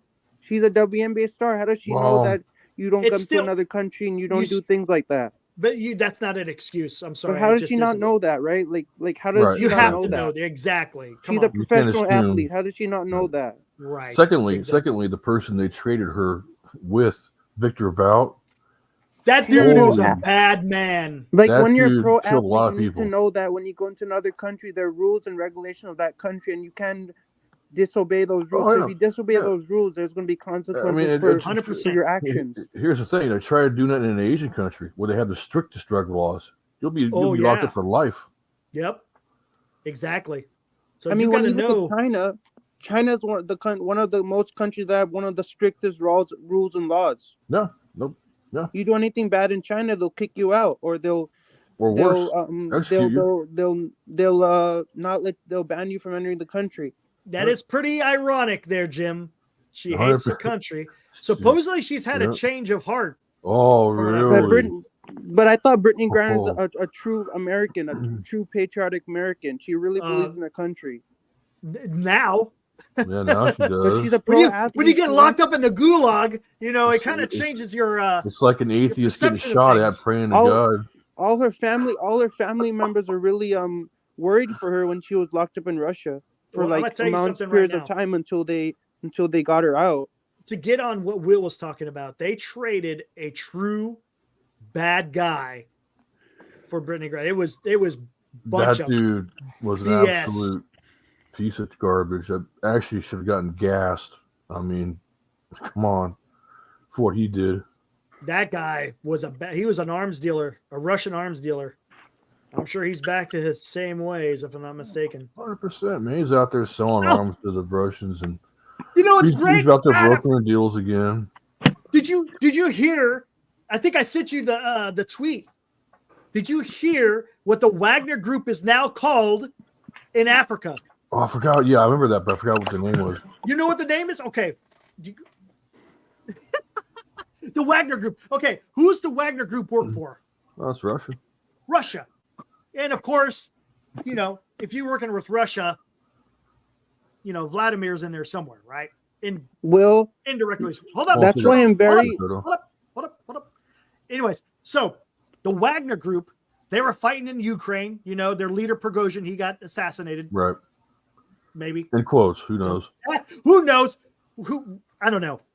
I can't say whether he was or wasn't. I mean, we don't know. So the Wagner Group has been in Africa for a long time, protecting Russian interests, mostly for the mines and stuff, right? If I'm not mistaken. Yeah. Well, anyways, they changed their name. They're no longer the Wagner Group. They are now called the Afrika Korps. Oh, that's right. Afrika Korps. Okay, guys, listen to me. What is that? Does that ring a bell to anyone in the chat? I want to hear. Does the term the Afrika Korps mean anything to anyone in the chat? Have you guys heard that anywhere? Well, The Afrika Korps. I want the chat to see, I want to see if the chat knows. What is the Afrika Korps been that has been used before? you know what's funny is, not funny, but 50 years ago, they used Afrika Korps veterans in Africa for their mercenary groups back then too. The Afrika Korps That's Rommel's little was Afrika Korps. that was Nazi Germany's military unit in Africa. It was called Hey, the Afrika Korps. Eric, if you Hold on. Shut up, Hold on, shut start up. off. Hold The on. Afrika Korps was a Nazi, the Nazi army in Africa. Okay. Yep. But yet, Putin invaded Ukraine to denazify it. That was one of the reasons to go into Ukraine was to denazify Ukraine. But now you got the Wagner Group called the Afrika Korps in Africa that is named, that takes its name from a Nazi Germany army regiment. It's ironic. Very Probably just weird. for shock value. I don't know. It's stupid. You're denazifying, but you're using a Nazi term. Got it. But whatever. Well, but Whatever. Hey, the Eric, African war was kind of badass though in Africa before Yeah. we came in and kicked their asses. But Yeah, they were the they best were known good. commander for the Afrika Korps was Erwin Rommel. yes, Yeah. it was wrong. yes, he Yep. was. He Yep. was I know he was probably the most famous army general. One of them. He's probably the most famous, but he was tactically sound. Yeah, He was very good in World War One. I think his excellent leader. tactics are still taught to this day, if I'm not mistaken. Infantry attacks. I got his Yeah. book. In fact, he was the one who developed the whole infantry moves with the tanks. Yep, he was one of them. Him and Guderian. Yeah. Guderian really got into that. But yes, he was a very good tactician, no doubt about it. But he also was, he from what I heard, he really was liking the attention he was getting from the Nazi He became army. more of the Desert Fox and all that. Yeah, he became all these like photographers urban around legend him. almost, Right, exactly. Yeah. But he met his end by his own hand because supposedly he was involved in the Putsch, the July Putsch. Oh my gosh. Anyways, what was Hey, Charles? Eric, if Yeah, there go was a ahead. movie based on the life of Erwin Rommel, which actor do you think would play Erwin Rommel? Nicolas Cage. Oh God, Nick He plays everything these days, man. Nick He's got so Cage many as freaking Rommel. movies out there. Oh my God. who Oh would be man, a you know good he would do Rommel? that too. God, who would be a good Rommel? Hey, Will, You know who you know might which be a good- actor would playing the role of Erwin Rommel? Christoph Waltz, Inglourious Bastards, because isn't he German? Christoph Waltz. His name sounds German, doesn't it? No, you just have to look more than have the name. Who would? Who would kind of look? Who's the new Bond guy? What's his name? Oh, shit! I know who you're talking about. Who's Well, the he's not new the Bond- new Bond who's- guy anymore. He retired from it. Damn, what Who is that was it? guy's name? I can't remember now. I haven't watched the new ones. Oh my God, who is it, After guy? Pierce Come on, Brosnan, guys. I was done, man. What is that? Who was He took after Pierce. Who are you talking Blonde about? head guy. Hey, Yeah. I he know would his look. name. He would have a look like Hey, him. Aaron Probably Taylor good job, too. Johnson. Who? Aaron Taylor Johnson. That's not. No, is Daniel that- Craig. That's right. Daniel Cryptic Craig. guy. That's it. Thank you, Cryptic. There you go. I think he would have a look of Rommel. He could probably do the facial part structure. too. He's a pretty good actor. He probably could do. Tom Yeah. Cruise. Tom Cruise probably could. Tom Cruise does everything too, just like damn Nicolas Cage, man. But you gotta be able to have that German accent, right? That would be tough. I don't know. A heavy German. I know Tom Cruise. accent. He was in the Valkyrie, right? He was. Hey. Christoph Waltz would make a good Erwin Rommel. He's a part Austrian and part German. He speaks Austrian and he speaks a little German. Maybe, but does he look like him? I don't know. He looks like him. All right. Austrians, I mean, he's part Austrian and German, like I said. Hmm. He speaks 50% Austrian and 50% German. Austrians are Kind a of whole similar, different- aren't they? No, No, man, is that it sounds similar? way Is Austria off. and German? It's a different German dialect, similar? right? Is that what it is? Yeah, I took Hey, yeah, where's Austria located? Where's Germany located? Right next to each other. yeah. Austria is just south of Germany. Southeast, or Hey, south, Will. southeast. Yo, I never knew I know so much about military history now. yeah, man, it's all You thanks guys to have our boy influenced here. me. I want to be a. I mean, you guys are talking about this so much that now I want to show my show myself how much I know about it. Keep learning. Because you guys know so much about it that you guys are kind of telling me all these stuff about military history. But you know what? One thing that military history has evolved, which is really good, because a lot of times military history just had to do with just quote unquote the X's and O's of a battle or a Right. campaign. There's a lot of other things that are involved. You know, you got to involve politics, you got to involve diplomacy, international relation type stuff. You got to take the whole picture, and you can even get into the cultural and societal part of military history. There's Because so many facets, man. oh, there is. You could go in so many damn different directions when you're discussing Oh, quote unquote war. It oh, really you, is. You could dive down the into crazy how thing of- diseases play a it's- role, or Exactly. You could Yeah, the yeah, it's crazy just, thing when you- firearms. When you look at military history, you know, the coolest thing about military history is that it's so multifaceted. There's so many different stories in military history, leaders in military history, Yep. events in military history. So much different stuff, man. It's absolutely. it's a very big category. Kyle, you are correct. That is an F-14. Yeah, Yep. Big Jimmy, ass plane too. That's a agree. big ass plane. Anyways. I think as far as history repeating itself, I think right now you're currently watching the fall of Rome in slow motion. Oh, you talking about for the United States? Yeah. F-150. I know a lot of people. Talk about it. I thought it was a garbage truck. Look at Jim at F-150. Oh, that's funny. Hey, Eric, I think the F-14 Tomcat, I think it was featured in one of the Top Gun movies. I don't Yeah, know the if it was first one. the first It Top was. Gun or second Top Gun. It First was one one. of those two. I think It it was was the first one. Yep. I think the first one featured it. Yes, it did. You are correct. You mean Mo, the first, you, not the second Top Gun, the first one, the original. Mo, are you implying that original. chart also I always like the list? original better than the second one. The second one was good, but the I never original did see the has second more. one. Is it any good? It reminds me more of the original. Chart, are you going to listen to the Army? And Eric, and you know the Miramar Air Base for Top Gun? Miramar? Yeah, I know remember Miramar. because I have people in San Diego, so they know a lot about about the different places in San Diego, the Miramar Air Base. Yeah. Yeah, Miramar I have Naval Air relatives who Station. live up in San Diego, so I don't they think know it's a an lot air about station it. no more. If I'm not mistaken, it's a prison now. Will? Oh, shit. Yeah. I got relatives up in San Diego living up there too, Nice. but I haven't got to see them in a while. Cause I'm so busy these days, I never get a chance to go up to San Diego to visit them. Yeah, I can hear you. I hear you. Hey, well, have you All been to right. San Diego ever? Yeah. Never been to Plenty San of times. Diego. It's a I've really been to San Diego beautiful plenty place. of You should definitely get a chance to go. Oh, Furthest yeah, south man. I've been is Anaheim. I used to go. I went to Coronado a few times. Go to McPee's. Eric, Dan you know what I like Long Grill. about this show? I really like that you don't just talk about military history, you also talk about pop culture. Yeah, we get into it sometimes. Well, an we all-around kind of dive show, off right? subject here. Yeah, we I really get love all around shows where you just don't talk about one topic, but you talk this about like is multiple there's topics. definitely some ADHD in the show, man. Because Oh we can man, get You can talk about pop culture, so definitely Oh, that's what makes this show so great because it's so interactive. You could talk about military history at one point, then you could move to pop culture yeah, we go all over the damn place. and talk about sports.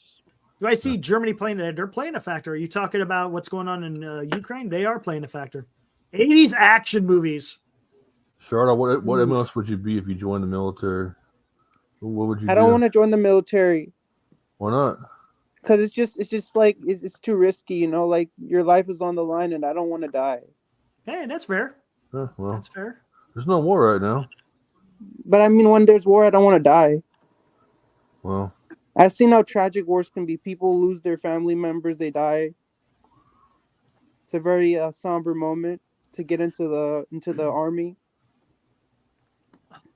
I mean, it's really your decision. It's really the person's decision whether they want to join the armed force or not. You know, Yeah. Right. nobody can force you to No join one the holds army. you. Yeah, right? no It's one's up to holding a you gun to if you your want to join head. the army or not. Nobody's gonna say join the army. We threaten you to join the army. Yep. Nobody's gonna do that. Well, Kyle, right? Not No direct war. I mean, kind people are not like that who threaten you to do things that beyond your will than when you don't want to. no, Yeah. yeah, that's true. That's true, Yeah. Mel. Who would We're force still you alive. to do something when you don't want to, right? Like Yep. friends don't do that to other friends, right? Like he wouldn't be your friend if he forces you to do something when you don't really want to. Well, I tell you, I mean, if at least you know that you don't want it. It's one thing when people go in thinking, "Hey, ulterior motives." Right. Then I don't, at least you're being honest. Hey, I don't want to, so it's probably best that you don't. 100%. Yep. I agree with that sentiment. But if you want to, you 80s, can hold go on in. real quick. 80s action movies, man. I mean, if you want to Golly. join, I mean, the do we have to army, even start there? I mean, right off the top There's of my so head, many, Predator, dude. Rambo. I mean, That's okay. Okay, let's go here. This is the question. oh shit, G. And I think I've asked this before, and I can't remember if I asked it on my show or if I was on NorCal when I asked it. First Blood, Rambo 2, and I think there was a Rambo 3, wasn't there? Yeah, there was The Rambo 3 was the most recent one, right? There's only Yeah. there's only one answer to that one. That's right. I mean, Come on, which one? First Blood, Rambo 2, or Rambo 3? And when I mean by that, which one's the best? Which one's the best? And you better have the right answer. Because if you don't, I will unleash Chardal upon you. Rambo 3 is the best. damn it, Chardal. Oh my god. Yes. Okay. Somebody. I see see Rambo. someone- Hold on, I'm gonna wait. Oh. Let's see where this goes. So we got hold on. We got Rambo, we got First Blood, Okay. There's a Rambo 3. It's the most recent one that came out, like about 10 years ago or something like Yeah. that. James Caan, First Blood. Okay. Senior Rambo.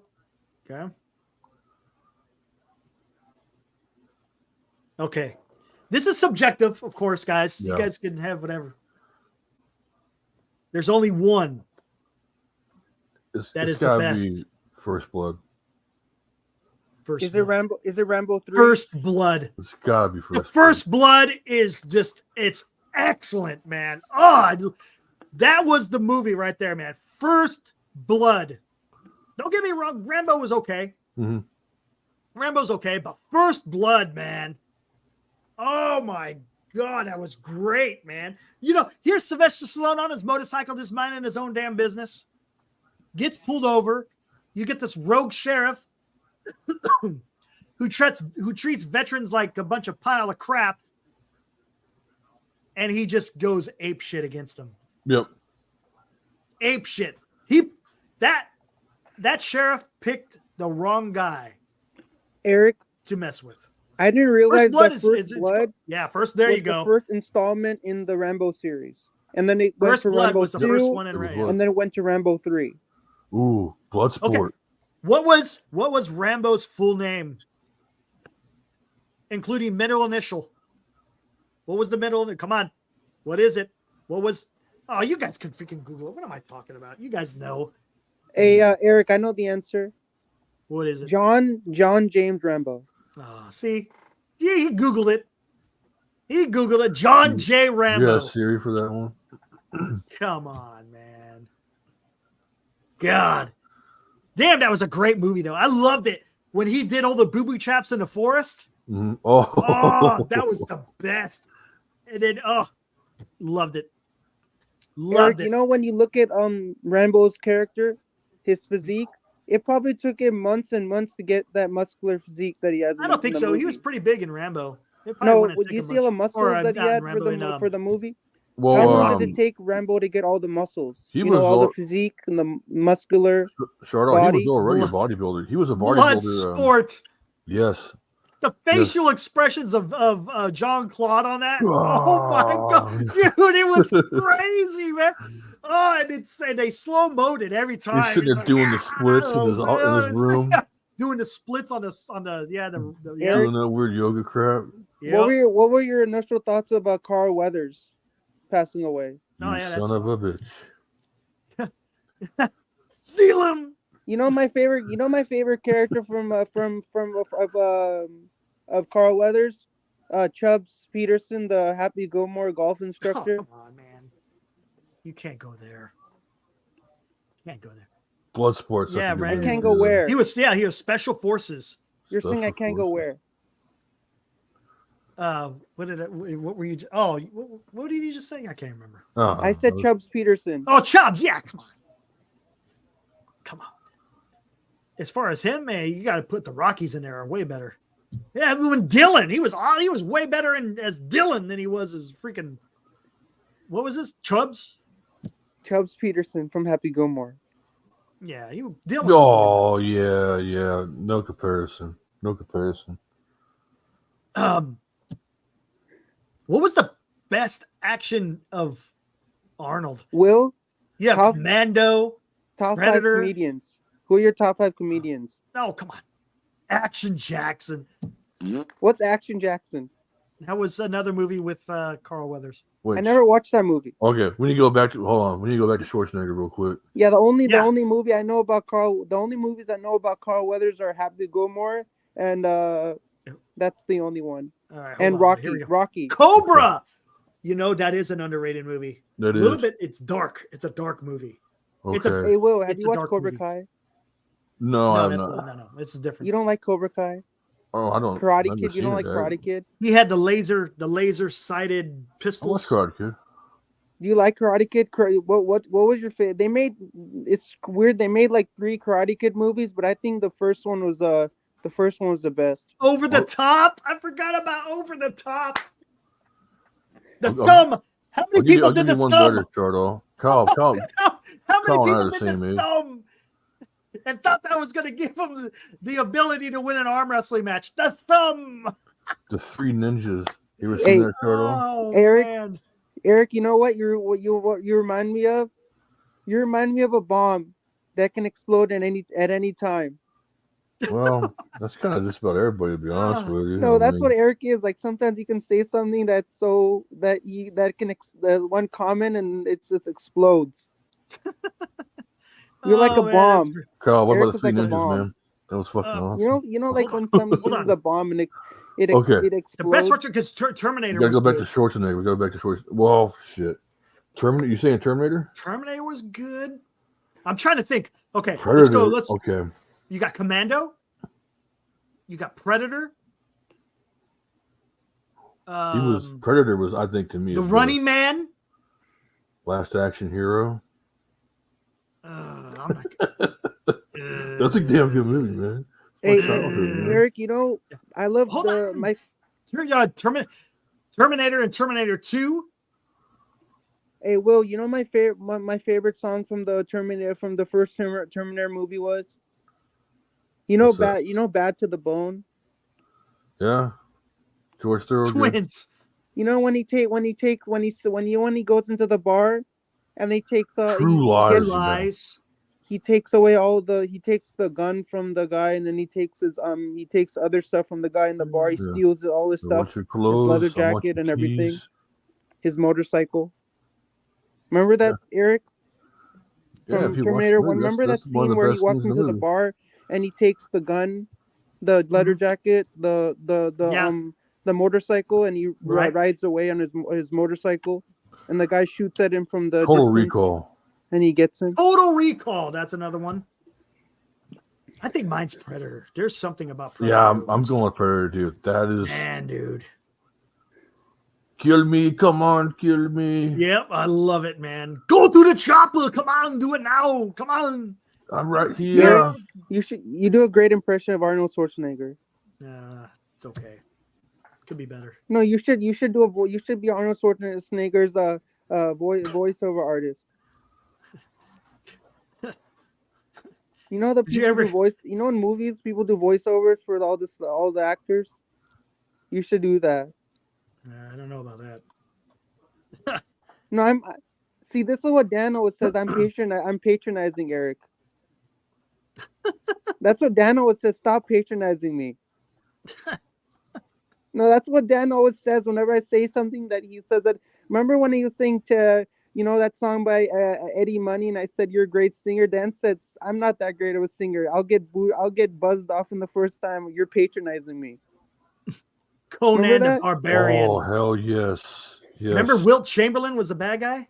Yeah. No, not Wilt. Was it Wilt Chamberlain? No, It was James Earl Jones. James Earl Jones was the bad guy, the snake. The Yeah. snake dude. Aliens. Great freaking movie.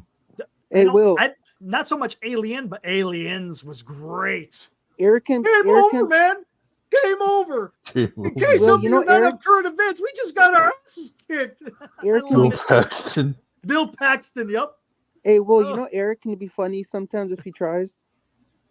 Yeah. Game He over, can be man. funny. You can be funny. Me? You can be a goof. He's a goofball sometimes, Eric. All right. You agree Oh, with me man. that sometimes Eric acts like a goofball?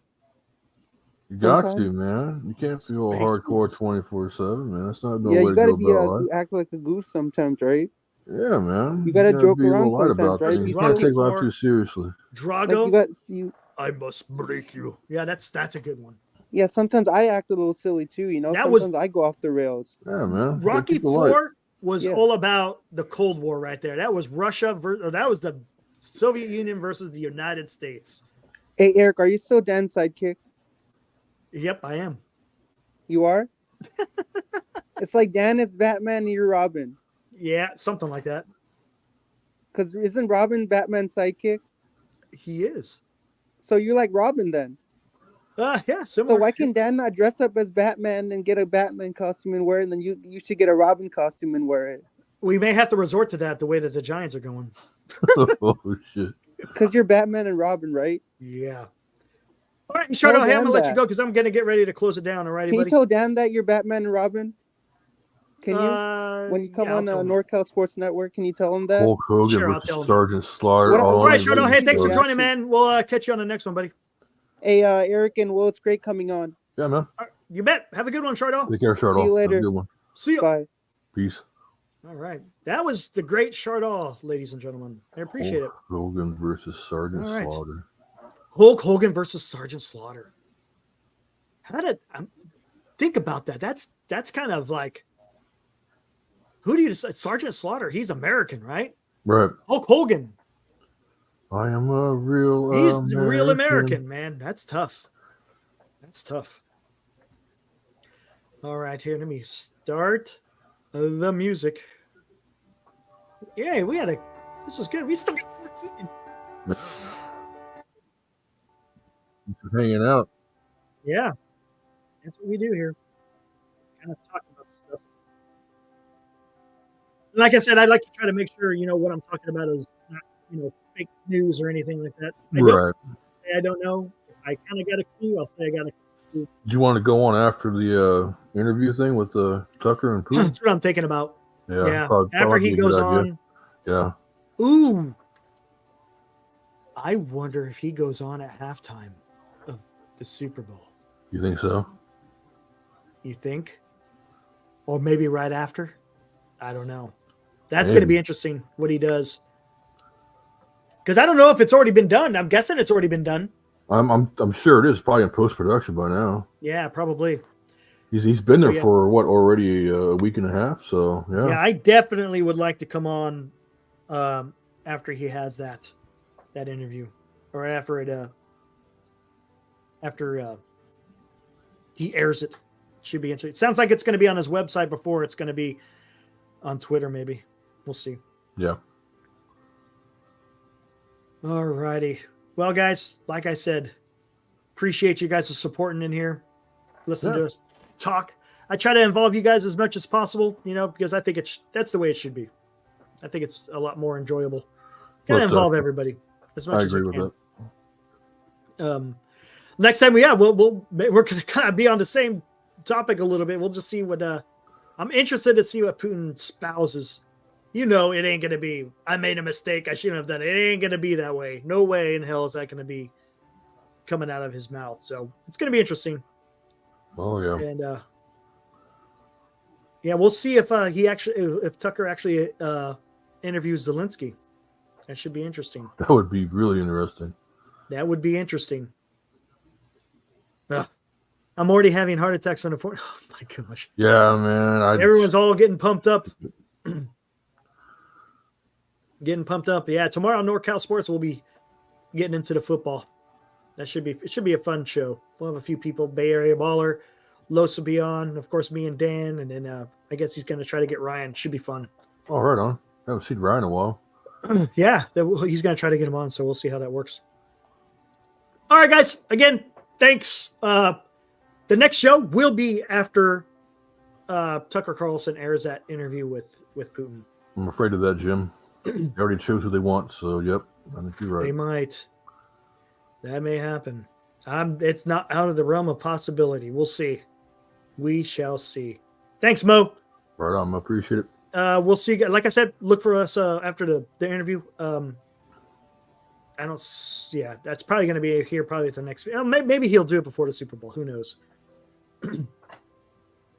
Yeah, the practice field is crap. That's what I've heard. It's for the FIFA players. Why'd you put them? Never mind. I don't want to go there. All right, Will, thanks for joining. I appreciate it. Anytime. And we'll see you guys on the next one. See ya. Peace.